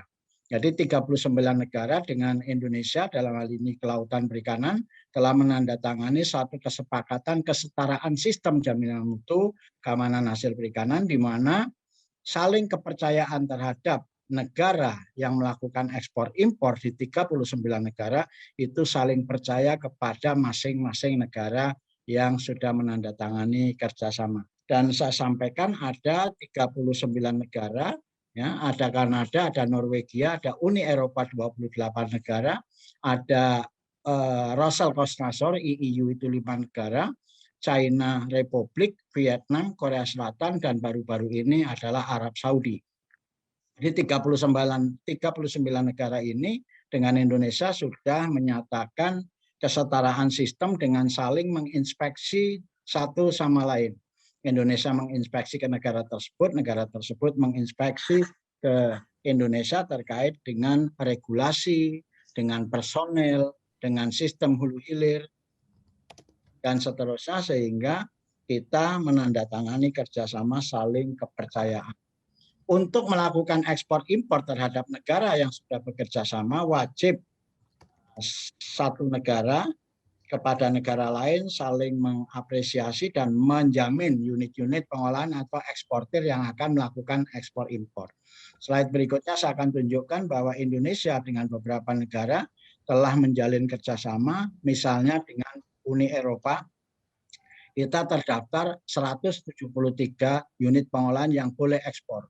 Demikian juga Norwegia, untuk Kanada 221, untuk Cina 563 unit pengolahan, untuk Arab Saudi 19 unit pengolahan, untuk Korea Selatan 550 dan seterusnya. Artinya hanya unit-unit ini yang boleh mengeksportasinya kepada negara mitra yang sudah menyepakati sistem kerjasama dan pendaftaran atau pengakuan sistem dari perusahaan atau processing unit tersebut sudah saling diakui oleh kedua belah negara. Demikian juga dengan negara-negara mereka yang akan memasok produknya ke Indonesia. Tapi di sini saya tidak sampaikan data. Kami sampaikan khusus menukil kepada persoalan pandemi COVID karena memang isunya adalah isu COVID. Sebetulnya banyak isu-isu keamanan pangan yang saya yakin dari Badan Standarisasi Nasional maupun dari Badan POM, dari perdagangan itu paham betul, dan kami akan fokus kepada persoalan Indonesia dengan China. Indonesia diwakili oleh Kementerian Kelautan Perikanan, China diwakili oleh GACC. GACC itu adalah lembaga bea cukai dan karantina yang dalam satu kesatuan di border. China dengan Indonesia sudah menandatangani kesepakatan sejak tahun 2008 dan kerjasama tersebut telah diperbaharui pada tanggal 27 November 2019. Artinya Indonesia dengan China masih mengakui kepercayaan sistem jaminan mutu yang diterapkan oleh kedua negara tersebut. Saya ulangi, hanya unit-unit pengolahan yang di-approve oleh Indonesia boleh mengirim ke China, dan unit-unit processing atau eksportir China yang mau melakukan eksportasi ke Indonesia hanya dari eksportir Cina yang di-approve oleh Indonesia. Protokol COVID sejak tahun 2019 kita bersama-sama tahu ada kasus di Indonesia, ada 2 masyarakat kita yang positif terpapar COVID, dan sejak itu Indonesia melakukan sikap antisipatif yang luar biasa, dan ada istilah baru yang kita terima yaitu PSBB dan lain sebagainya, dan ada pembentukan Satgas COVID. Satgas COVID waktu itu memberlakukan maklumat seluruh unit harus melakukan pembatasan beraktivitas, tetapi untuk 11 sektor itu diizinkan, termasuk diantaranya sektor makanan dan perikanan. Namun boleh beroperasi dengan satu pembatasan atau prasyarat yang bersangkutan menerapkan protokol COVID, yaitu yang bersangkutan harus diuji bebas COVID untuk memegang atau mengikuti masuk kerja, kemudian menerapkan menggunakan cuci tangan, menggunakan tutup mulut dan mengatur jarak, serta menghindari gerombolan. Kalau di unit pengolahan kita tambahkan untuk menghindari terlalu banyak bicara. Pada 1 April, Pusat Pengendalian Mutu BKIPM KKP telah menginformasikan pelaksanaan protokol COVID dengan tata cara sesuai dengan FAO WHO. Dalam sistem penjaminan kita terus melakukan pengendalian dan kita keluarkan surat edaran kepada seluruh unit pengolahan dan para kepala UPT untuk menerapkan protokol COVID. Kementerian Kelautan Perikanan membuat SOP atau strategi untuk melakukan pengendalian keamanan pangan pada proses produksi, yaitu dengan melakukan penerapan COVID. Dan kami membagi zona penerapan COVID berdasarkan Satgas COVID. Ada zona hitam, zona merah, zona kuning, zona hijau. Hijau dan kuning kita boleh turun ke lapangan dengan catatan yang akan melakukan pengendalian jaminan mutu harus memenuhi syarat yang bersangkutan sehat, bebas COVID, dan menggunakan APD atau protokol COVID. Untuk yang remote kami gunakan, untuk yang merah dan hitam kami gunakan sistem inspeksi by remote dengan virtual. Sistem ini kita kembangkan dari tata cara inspeksi yang dikembangkan oleh Eropa. Kami hanya memberlakukan 3 jam maksimal dengan jumlah 2 orang yang tadinya bisa 3-5, tetapi di sini kita lakukan hanya boleh 2 orang dengan protokol-protokol yang sangat ketat dan memanfaatkan desk audit secara komprehensif. Kemudian ke lapangan kita hanya melakukan monitor terhadap potensi CCP. Bahwa dalam kondisi pandemi, produk perikanan year on year 2019 ke 2020 bahwa kami komunikasi dengan KBRI dan berdasarkan rekapitulasi health certificate yang kami terbitkan, karena ekspor ke Cina untuk produk perikanan tidak akan mungkin diterima tanpa didampingi dengan health certificate dan berasal dari unit pengolahan yang di-approve. Berdasarkan data kompilasi kami yang kita sudah verifikasi dengan data KBRI. Berikutnya saya tunjukkan bahwa eksportasi Indonesia ke Cina produk perikanan didominasi oleh rumput laut 33%, cephalopod 27%, dan 10%-nya ikan layur, selebihnya itu berbagai macam. Isu-isu COVID, isu-isu COVID yang sangat nyata, atau isu yang terjadi dan bagaimana Indonesia dengan dalam hal ini KKP dengan GACC menyelesaikan persoalan-persoalan tersebut. Lanjut, saya akan sampaikan data karena saya melakukan konfirmasi secara real time. Ini tanggal 15 Juli ketika ada pengetatan informasi yang tadi disampaikan ada beberapa produk makanan terkena COVID. Kronologis mulai tanggal 15 Juli kita sudah melakukan bilateral meeting karena adanya satu pengetatan dan diskusi terjadi. Namun waktu itu Indonesia belum ada kabar berita tentang adanya kontaminasi. Tetapi dari hari ke hari berikutnya sampai dengan saat ini, singkat cerita, di tahun 2019 kita ternotifikasi 8 batch. 8 batch. Tadi disampaikan ada 8 produk udang, saya koreksi. Produk udang sampai saat ini hanya 2. Yang lain produk ikan secara umum.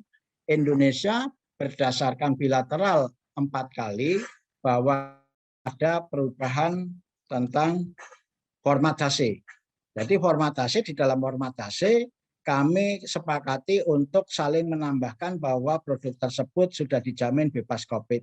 Dan hasil tersebut diterapkan per tanggal 2 Februari. Awalnya per 1 Januari, tetapi karena satu komunikasi yang terkendala akhirnya mundur 1 bulan menjadi 1 Februari bahwa semua hasil yang diterbitkan harus menjamin bahwa produk bebas COVID.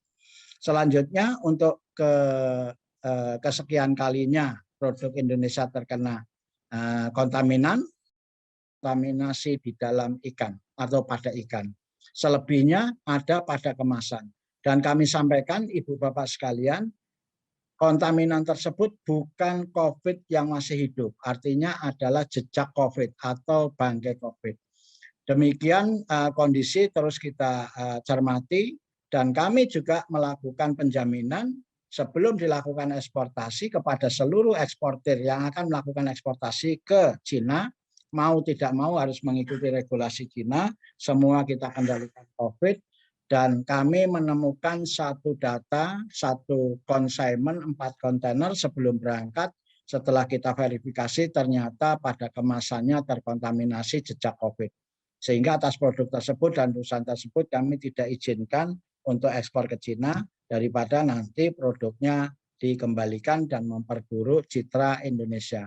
Dan kemampuan Indonesia menangkap jejak COVID tersebut meyakinkan kita bahwa memang jejak COVID itu bisa terdeteksi di dalam kemasan, baik kemasan dalam maupun kemasan luar, dan bisa jadi mengkontaminasi pada produk. Kami sepakat dengan kesepakatan semua, WHO sudah memberikan satu jaminan bahwa tidak ada penularan dari produk ke manusia.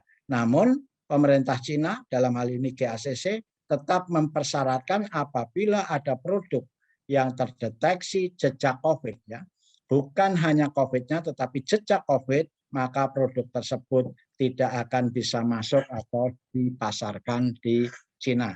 Jadi betul tadi masyarakat yang akan protes, dan GACC bersepakat dengan Indonesia untuk saling menjaga, saling melindungi masyarakatnya. Dan sayangnya memang di Indonesia sedang melonjak ya, kasus COVID, dan itu dicermati oleh pemerintah Cina GACC. Perharinya rata-rata 12 sampai 14 ribu, dan mudah-mudahan ini mulai menurun menjadi 8 ribu atau bahkan nanti menurun, sehingga kasus COVID kita harapkan bisa kita atasi dan ekspor kita ke Cina khususnya tidak ada satupun yang terkontaminasi jejak COVID. Ini harapan kita. Jadi teman-teman, sekali lagi saya ingatkan bahwa data kami adalah data real antara kami BKIPM dengan GACC, dan trilateralnya dengan kedutaan. Setiap bilateral meeting kami didampingi, difasilitasi oleh kawan-kawan dari kedutaan, dan bahkan dari 4 kali meeting, 1 kali Pak Dubes, Pak Uratmangun mendampingi mulai awal sampai selesai, dan bilateral selanjutnya diwakili oleh wakil Pak Dubes yaitu Pak Dino. Sementara di GACC apabila melakukan bilateral biasanya dipimpin 1 kali dipimpin oleh Dirjen dan 3 kali dipimpin oleh Direktur. Bapak Ibu sekalian, kami sepakat dengan satu komitmen WHO, FAO, ya, apabila satu negara mau mengekspor ke negara lain, persyaratan negara tersebut harus kita penuhi. Dalam hal ini konkretnya apabila Indonesia akan mengirim produk makanan beku dingin, di Cina akan terus divalidasi dan verifikasi di port embarkasinya, di pintu-pintu pemasukan, di pelabuhan-pelabuhan, di border akan dilakukan pengujian, dan apabila lolos produknya baru dirilis ke masyarakat. Apabila terkontaminasi produknya untuk Indonesia dikembalikan, dan untuk dari luar Indonesia saya tidak bisa men-state karena ada berita-berita yang langsung dimusnahkan atau dibakar. Saya kira itu bahan diskusi kita sore hari ini. Kami siap dan segala hal yang memang menjadi isu real saat ini. Terima kasih. Baik, sekarang kita lanjut ke materi terakhir, materi paparan 7, yaitu deteksi SARS-CoV-2 di industri kemasan produk beku, pangan, pakan, dan obat hewan, apakah rasional? Oleh Direktorat Kesehatan Hewan Kementerian Pertanian. Kepada Direktorat Kesehatan Hewan Kementerian Pertanian, kami persilahkan. Baik, terima kasih. Assalamualaikum warahmatullahi wabarakatuh. Selamat sore, salam sejahtera untuk kita semua. Terima kasih atas kesempatan yang diberikan, dan saya mungkin nanti tidak terlalu banyak akan mengulas lagi yang apa disediakan di dalam paparan, tapi saya kira sudah banyak lah ya saya ikuti dari sejak awal apa yang disampaikan oleh para narasumber sebelumnya. Saya ini hanya melengkapi aja, kelihatannya seperti itu ya, karena memang sebenarnya kalau kita lihat dari formalnya apa yang terjadi pada saat ini terkait dengan keamanan pangan, keamanan bahan lah atau material pangan yang dikaitkan dengan adanya virus Corona 19 ini saya kira sebenarnya WHO tadi sudah berulang-ulang disampaikan tidak mengkaitkan dengan hal itu. Jadi artinya secara formal sebenarnya seharusnya tidak ada masalah begitu ya. Saya kurang tahu juga dengan apa yang kita hadapi tadi seperti dari perikanan menyampaikan ada penolakan, ada pengujian yang dilaksanakan oleh pemerintah Cina. Karena begini, saya mau sampaikan saja ya, mungkin bisa dilihat di media massa bahwa Cina pernah memprotes Indonesia atas penutupan pemasukan hewan, yaitu anjing dan kucing ya, yang kita tutup pada saat corona itu ada. Dan mereka mengatakan bahwa tidak ada dari WHO, tidak ada dari OIE, mengatakan bahwa bahaya dan sebagainya. Nah sekarang terbalik, malah Cina yang nutup gitu ya. Nah ini juga bukti bahwa double standar itu ada, ya double standar. Padahal ya kenyataannya saya ingin sampaikan tidak pernah ada permintaan pemasukan anjing dan kucing dari Cina ke Indonesia, tidak pernah. Kita sampaikan kita menutup ini hanya untuk preventif saja atau maksimum security yang kita terapkan ya di sana ya untuk preventif keamanan dan tidak ada permintaan dari Cina, tapi tetap itu yang namanya pemerintah Cina protesnya kayak dia di stop rugi miliaran aja atau triliunan gitu ya. Begitu kerasnya protesnya dan mengancam bahwa akan membalas dendam katanya begitu kan.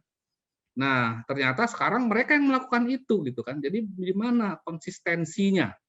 Ya, di mana konsistensinya dalam menerapkan standar-standar untuk memfasilitasi perdagangan internasional gitu. Ya. Nah, di sini yang perlu dilihat. Kemudian kita sepakat bahwa tadi sudah disampaikan juga ya ada yang menyentuh mengenai WHO, OIE, bahkan WTO tadi dari BSN ya. Nah, yang belum disentuh saya lupa ya, apa mungkin saya tadi nggak ngikutin ya, yang dari kodeks ya. Sebenarnya mengenai keamanan pangan itu sudah ada standarnya juga di Codex Alimentarius Commission gitu kan. Di situ kan ada apa namanya standar-standar yang diterapkan untuk keamanan pangan, baik itu terhadap kontaminan ya yang sifatnya kimia maupun juga biologik gitu kan, termasuk bakterinya, virusnya dan sebagainya. Jadi sebenarnya kan anggota kodeks termasuk China juga anggota kodeks sebenarnya harusnya mematuhi apa yang ada di dalam kodeks karena di kodeks itu ada JECFA, ada Joint Expert Committee on Food and Additive di situ ya yang membahas mengenai itu, bahkan ada komite-komite lainnya termasuk mengenai pemasakan, termasuk mengenai berbagai hal lah yang terkait dengan standar pangan dan kita saya kira menjadi anggota kodeks sudah lama juga ya. Bapak Ibu sekalian, mungkin yang berikutnya lagi saya ingin sampaikan bahwa apakah memang pengujian itu apa ya logis atau enggak gitu ya. Kalau pengujiannya ya saya kira boleh-boleh saja ya. Demi keamanan boleh saja dilakukan pengujian, mendeteksi dan sebagainya. Tapi tadi berulang-ulang disampaikan bahwa hasil positif pengujian PCR itu hanya potongan-potongan saja, potongan-potongan DNA dan sebagainya gitu ya. Jadi belum tentu virusnya juga hidup. Artinya kalau sudah potongan, tidak ada risiko lagi sebenarnya yang harus dipermasalahkan. Nah, kita pengen dunia ini steril dari COVID-19, impossible. Ya, tidak hanya COVID-19. Ada bermacam-macam agen penyakit yang bisa mengancam kesehatan manusia. Ya, bahkan sekarang kalau kita mau bicara sedikit mengenai antimicrobial resistant ya, sebenarnya bakteri-bakteri yang umum ada di tangan kita setiap hari juga ada di mulut kita, di mata kita, di mana bagian tubuh kita, suatu saat itu bisa diangkat menjadi trade barrier apabila dia mengandung misalnya gen yang bersifat resisten terhadap antibiotik. Ini saya ambil contoh saja ya. Saya mengikuti pertemuan OAI terakhir di di Paris ya, waktu itu masih di Paris sebelum COVID-19.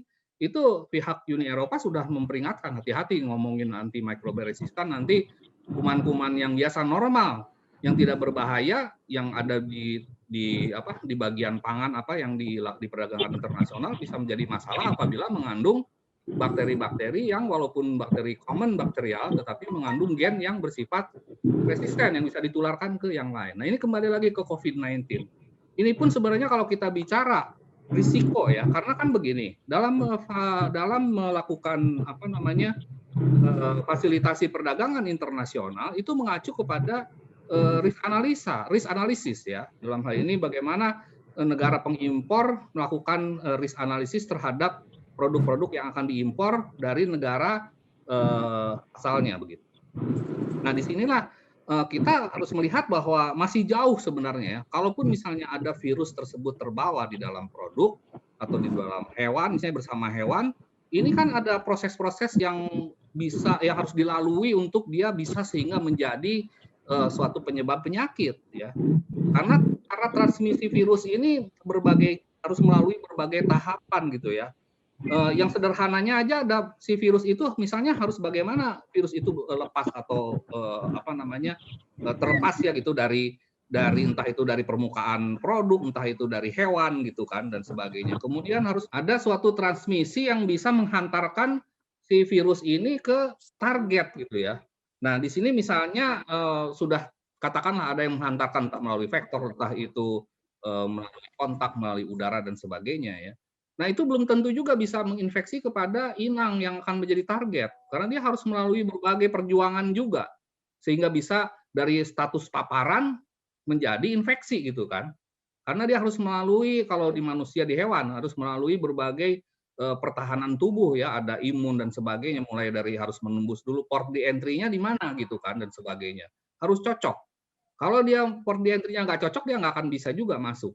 Artinya, bagaimana kita memandang suatu hal ini logis atau tidak begitu ya, itu tergantung bagaimana kita menerapkan posisi itu diaplikasikannya bagaimana gitu ya. Kalau kita menganggap bahwa alam ini semuanya harus steril, bahkan kontainer aja diusap-usap, diuji, diambil sampelnya dan sebagainya, ya itu harus dipertimbangkan dengan baik-baik ya, karena nanti bisa kontraproduktif ya. Kalau misalnya kita membuang produk pangan yang memang katakanlah diuji positif ada jejak virus atau DNA atau ya jejak genetik lah dari itu, padahal dia hanya potongan-potongan yang sudah tidak ada infeksinya dibuang begitu, itu artinya itu penyia-nyiaan pangan ya. Sementara sebagian masyarakat dunia masih kelaparan, kekurangan makanan begitu. Apalagi dengan suasana COVID-19 ini yang banyak masalah, belum lagi bencana alam dan sebagainya. Nah, Bapak Ibu sekalian, saya juga saya mungkin tidak akan terlalu banyak mengupas di situ. Saya ingin menambahkan saja mengenai obat hewan ya. Apalagi produk obat ya, dan termasuk obat hewan, di mana dalam proses produksinya itu sudah menerapkan CPOHB atau katakanlah best practice lah, good manufacturing practice ya, cara pembuatan obat hewan yang baik yang melalui proses-proses yang sangat ketat. Saya kira risiko untuk terjadi kontaminasi rendah sekali ya. Ya, memang obat hewan juga ada yang sifatnya mungkin obat hewan seperti produk farmasetik dia tidak memerlukan cold chain ya, seperti misalnya kalau di fresh food kan ada cold chain ya. Kemudian tapi ada juga vaksin-vaksin yang memang harus difasilitasi dengan cold chain. Nah, ini kembali lagi ya, kalau misalnya kita menganggap bahwa risiko munculnya kontaminasi itu dari personil atau katakanlah orang-orang yang bekerja, entah itu di pabrik pangan, apalagi pabrik obat. Saya kira kemungkinan itu kalau di obat hewan itu sangat kecil. Karena personil-personil itu tadi disesuaikan dengan persyaratan CPOHB ya, di mana personil itu harus menggunakan pakaian yang khusus, dia harus diperiksa kesehatannya dan sebagainya. Nah, memang kalau misalnya ada yang mengangkat kasus mau seaman mungkin ya kita juga bisa. Bahkan produk-produk elektronik seperti jam tangan, televisi dan sebagainya kita bisa usap-usap lah kalau misalnya ada ketemu virus-virus mati, positif PCR kita tolak, bisa membahayakan gitu kan. Jadi ini harus logis kalau menurut saya. Dan ini harus mengacu kepada peraturan internasional yang ada, yaitu yang diatur di bawah WTO, di bawah Codex, di bawah OIE ya dan sebagainya. Yang menjadi standar-standar yang memang harus dipatuhi oleh semua negara gitu. Karena ada SPS-nya juga kan di Codex di WTO yang mengatur mengenai itu.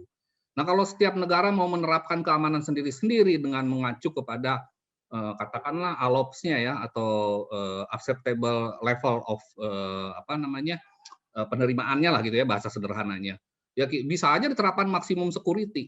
Kalau maksimum security nggak pandang bulu lah. Pokoknya nggak mau tahu, harus bebas, harus nol. Padahal di dunia ini tidak ada yang namanya nol. Ya, misalnya residu, kita bicara residu harus zero tolerance. Sulit kalau kita mau bicara zero tolerance karena tidak mungkin mendeteksi sampai nol gitu kan. ada paling batas limit deteksi yang bisa dilakukan. Kecuali kalau untuk penyakit-penyakit atau untuk zat-zat yang memang dia belum dikenal, yang jelas-jelas menimbulkan sebagai hazard gitu ya, yang dapat menimbulkan gangguan kesehatan. Misalnya saja kalau kita bicara karsinogenik, ya, benda-benda yang karsinogenik, bahan-bahan yang karsinogenik, memang ada di situ ada kemungkinan bisa zero tolerance. Ya. Tetapi itu pun kalau batas kemampuan deteksi dari metode yang dipergunakan dia mencapai level yang tertentu yang di dalam batas aman begitu, makanya di situ kan ada batas maksimum. Saya kira itu tidak ada masalah. Risiko itu kan bisa diidentifikasi ya, dianalisis kemudian dimitigasi gitu. Selama mitigasi itu bisa diterapkan, maka risknya akan turun tentunya. Menjadi acceptable ya, angka saja mungkin tidak bisa diterima begitu ya. Ya contohnya misalnya kalau dilakukan pemanasan, pasteurisasi gitu pada produk-produk. Jadi saya kira ini yang harus kita lihat begitu. Tapi memang kembali lagi, kalau kita bicara hubungan perdagangan antar negara, apalagi ini bilateral misalnya Indonesia dengan Tiongkok lah ya gitu, itu ya tinggal kuat-kuatan aja. Artinya di situ kembali hukum rimba gitu ya. Siapa yang kuat gitu, itu dia yang tembus. Nah, kita juga menghadapi hal yang sama pada saat kita mempermasalahkan hal-hal SPS begitu. Ya negara-negara lain juga menekan ke kita untuk menerima ya keberadaan mereka begitu dengan kondisi-kondisi yang mereka inginkan untuk masuk ke kita menggunakan standar-standar tadi, standar-standar kodeks, standar-standar yang ada di OIE dan seterusnya. Itu sampai saat ini Bapak Ibu sekalian, untuk produk peternakan kita tidak menghadapi permasalahan yang seperti dihadapi produk perikanan ya. Alhamdulillah, artinya seperti kita tetap ekspor ke Jepang jalan terus ya, produk-produk olahan ayam. Sekarang kita sedang memperjuangkan ekspor untuk ke Uni Emirat Arab untuk produk-produk olahan dari poultry karena produk olahan unggas Indonesia ini sudah oversupply sebenarnya. Unggasnya ya di sini populasi unggas di kita sudah oversupply. Kita mencoba mengejar untuk ekspor dan syukur alhamdulillah sampai saat ini tidak ada yang mengkaitkan dengan COVID-19 gitu ya. Saya nggak tahu kalau nanti mau ekspor ke China, tapi kembali lagi lah, standar mana yang akan kita pakai, kita sepakati. Kita konsisten harusnya sebagai negara anggota dari komunitas internasional gitu. Jadi jangan menunjukkan tanduk-tanduknya aja gitu ya. Karena merasa kuat sebagai negara yang lebih kuat, kemudian menerapkan standar-standar yang akhirnya menyulitkan partner dagangnya gitu. Nah kalau kita misalnya lakukan uji-uji kontaminasi pada produk-produk elektronik dan sebagainya juga bisa aja gitu ya, walaupun mungkin risknya kecil, kemungkinannya kecil, posibilitasnya, tapi bisa saja itu dilakukan gitu kan. Nah kemudian karena pengujian COVID-19 ini juga belum muncul menjadi suatu standar pengujian internasional, kita harus lakukan verifikasi, validasi metode. Apakah yang digunakan oleh China itu bisa juga dimasukkan ke dalam standar pengujian di kodeks dulu gitu misalnya. Dan kita harus validasi metode itu oleh kita juga sebagai mitra dagang gitu ya, harus punya kemampuan untuk melakukan itu. Tadi perikanan udah bagus, sudah bisa melakukan uji itu. Ya, cuman kembali lagi, bagaimana membedakan nanti apakah itu virus mati atau virus hidup gitu kan? Kalau untuk virus hidup ya tentunya harus dilakukan uji-uji yang secara biologik gitu untuk mengidentifikasi virus hidup tersebut.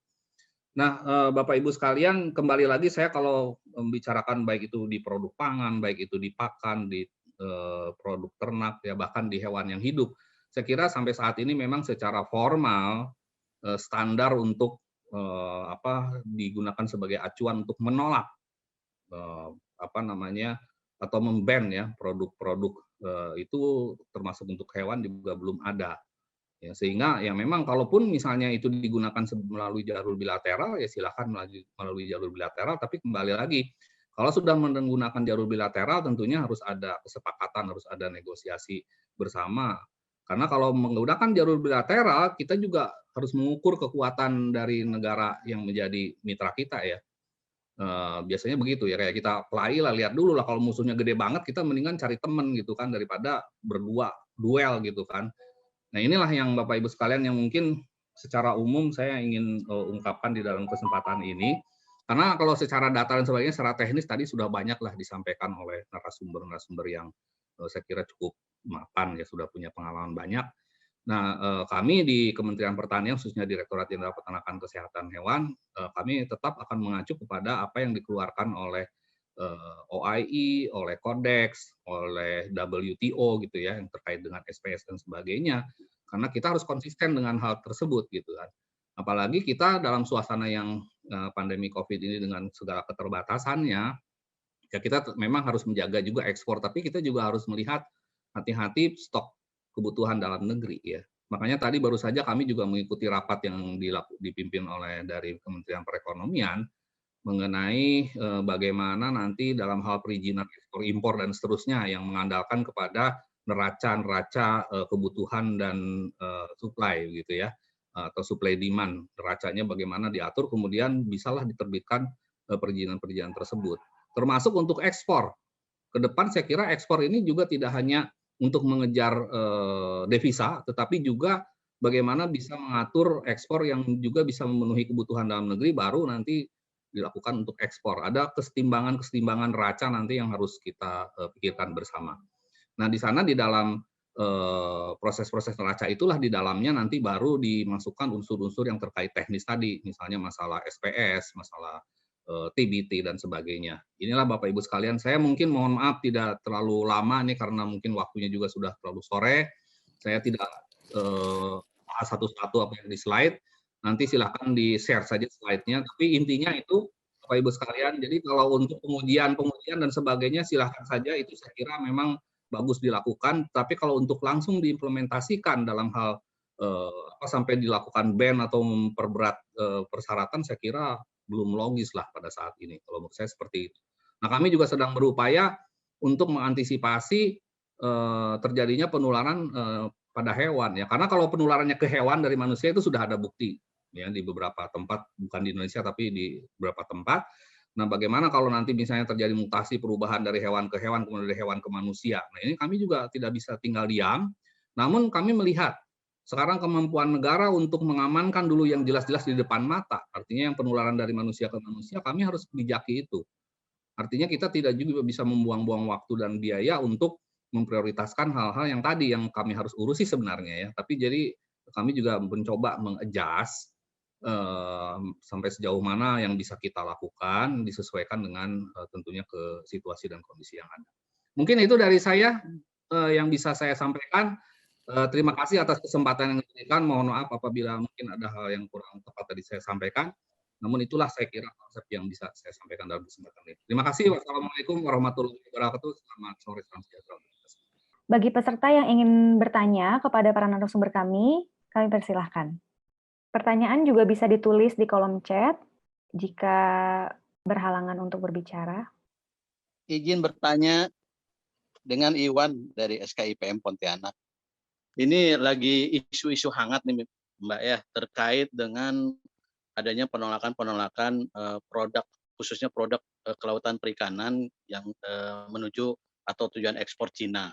Jadi seperti yang sudah disampaikan Bapak kami dari PUSPM bahwa sejauh ini sudah beberapa kali mendapatkan penolakan. Padahal dari awalnya kan terkait SARS-CoV ini tidak ada menginspeksi atau menular ke bahan lain, atau intinya adalah bahwa bisa dikendalikan kalau SARS-CoV itu dengan suhu yang tinggi dan segala macamnya. Namun sampai sejauh ini produk-produk yang masuk ke Cina itu awalnya hanya dari kemasan saja terpapar COVID. Kemudian impor selanjutnya ke dalam produknya. Kemudian lanjut lagi inspeksi atau paparnya dari manusia atau yang bekerja. Ini kan untuk tertelusurannya itu kan kita perlu ekstra ini. Dan kami juga mendapatkan tugas terkait dengan penanggulangan COVID-19 di rantai produksi. Nah, ini yang menjadi kuncinya adalah rantai produksi. Nah, seperti diketahui bahwa kita menjaga betul di rantai produksi, bahwa sudah memastikan baik itu fasilitasnya, orangnya, kemudian cara penanganannya sudah baik. Namun kan ketika ada transshipment atau pergerakan dari perusahaan ke negara tujuan ekspor, ini yang memang sampai sekarang jadi kendala.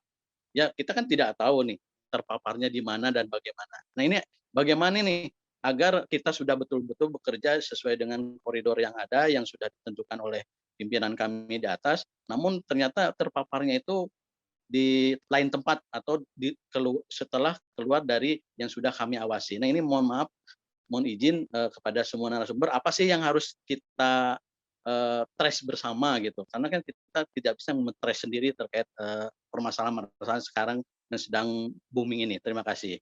Baik, terima kasih Pak Iwan. Untuk Bapak Ibu narasumber dipersilahkan. Di sini ada pertanyaan dari SKIPM Pontianak bahwa sudah melakukan antisipasi dari proses produksinya. Kebetulan kita pernah menangani beberapa produk perikanan yang pasti produk perikanan juga punya tingkat ketatnya karena dia resikonya tinggi, sama dengan kita berbicara tentang obat hewan gitu ya, tentang farmasi, penanganan untuk perikanan juga masuk ke level yang tinggi, di mana orang-orang yang masuk ke industri perikanan salah satunya harus mandi dulu, keluarnya mandi lagi gitu kan ya. Terutama untuk produk-produk yang mungkin nanti dikonsumsi segar misalnya kayak di Jepang misalnya salah satunya, atau di kondisinya seperti kita tahu kalau kita masak ikan itu kan nggak boleh terlalu gosong sebetulnya, biasanya setengah matang. Nah itu yang mungkin tantangannya di mana apalagi kalau salmon misalnya ya, salmon pasti makannya pengennya seger ya Pak ya, jarang orang masak salmon itu dipanggang gitu ataupun di produk dibuat kayak masakan yang banyak bumbunya gitu ya.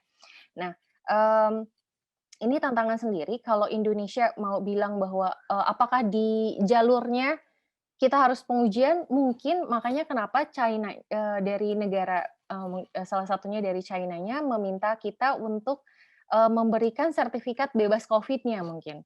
Jadi kalau memang misalnya dari kita melakukan analisa dari Indonesianya, seperti apa yang disampaikan dari BKIPM tadi, dari Bapak Widodo Mianto, beliau menemukan ada kontainer yang mengandung COVID, kemudian dari kemasannya, dari kontainernya, kemasannya akhirnya nggak diberangkatkan dari Indonesia. Ya, otomatis salah satu cara China menyatakan juga dalam prosedurnya sebelum diberangkatkan produknya harus bebas COVID, begitu. Jadi supaya bilang bahwa kalau memang sudah bebas COVID dari Indonesia, bisa jadi kita bisa menyatakan bahwa itu bisa jadi di transporternya atau di lokasi. Dan biasanya ketika kita pakai transporter, itu kita ada tanda tangan kontrak bahwa ketika produknya itu rusaknya di transporter, maka itu akan menjadi tanggung jawab asuransi gitu. Seperti itu. Jadi apa yang bisa dilakukan perusahaan atau negara di sini di Indonesia menjamin bahwa ketika keluar dia bebas COVID memang. Jadi ada sertifikatnya mungkin. Jadi betul berangkat itu kita jamin dengan sertifikat yang tadi saya sampaikan, bahwa sertifikatnya itu betul-betul sudah menerapkan protokol COVID. Ketika produknya sampai di Jepang, diketahui karena saya sampaikan di Jepang 1.400.000 sampel ya, dan dari Indonesia, produk seluruh dunia dia. Apa Indonesia dinyatakan negatif, kemudian dilakukan investigasi bersama.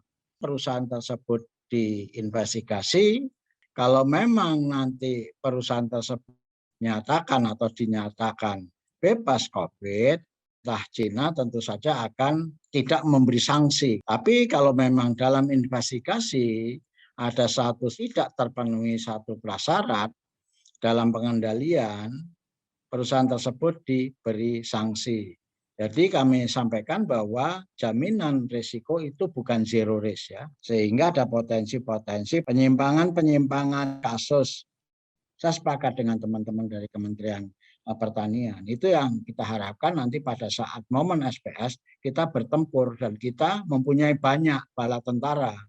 Apa itu banyak bala tentara? Karena tidak hanya Indonesia yang didampak, paling tidak ada 20 negara yang terdampak, sehingga nanti akan kita satu padu bahwa kita tidak sepakat, tapi nanti ada forumnya. Sekarang itu belum masuk forum SPS, gitu ya Mbak ya. Kira-kira kapan Pak kalau forum SPS-nya Pak? SPS saya dengar jadwalnya April. Oh, April.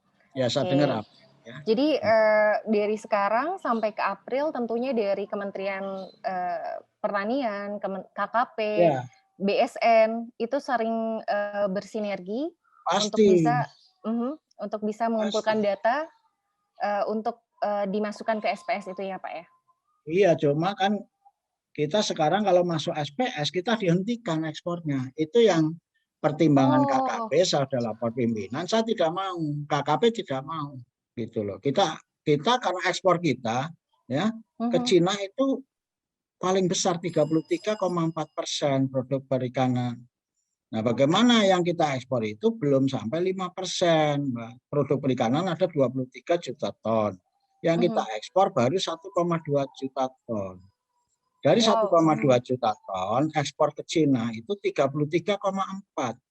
Apabila kita istilahnya bertempur sekarang, potensi 33,4% itu dihentikan. Ini yang menjadi pertimbangan, gitu ya. Kita harus menganut asas kehati-hatian. Kita tidak kita ngejar semata-mata exchange rate. Kita tidak semata-mata mengejar devisa, tetapi kan kita juga butuh pertumbuhan ekonomi. Kita juga butuh merawat investasi. Investasi kita yang 33,4% dan kami laporkan, dan ini sudah menjadi nasional di Indonesia, tidak hanya di Kementerian Kelautan Perikanan, tapi juga sampai ke Menko Maritim Invest juga sudah mendiskusikan ini. Perdagangan diminta untuk menghitung untung ruginya. Dan saya kira-kira Indonesia akan sepakat bahwa itu memang tidak ada evidence. Tidak ada evidence. Tadi disebut pada es krim, pada ekspor produk-produk onderdil mobil, dan semua tidak ada dampak signifikan terhadap penularan pada manusia. Itu ya, jadi seperti itu jawaban saya. Oke, terima kasih Pak Widodo. Kemudian bermanfaat. Oke.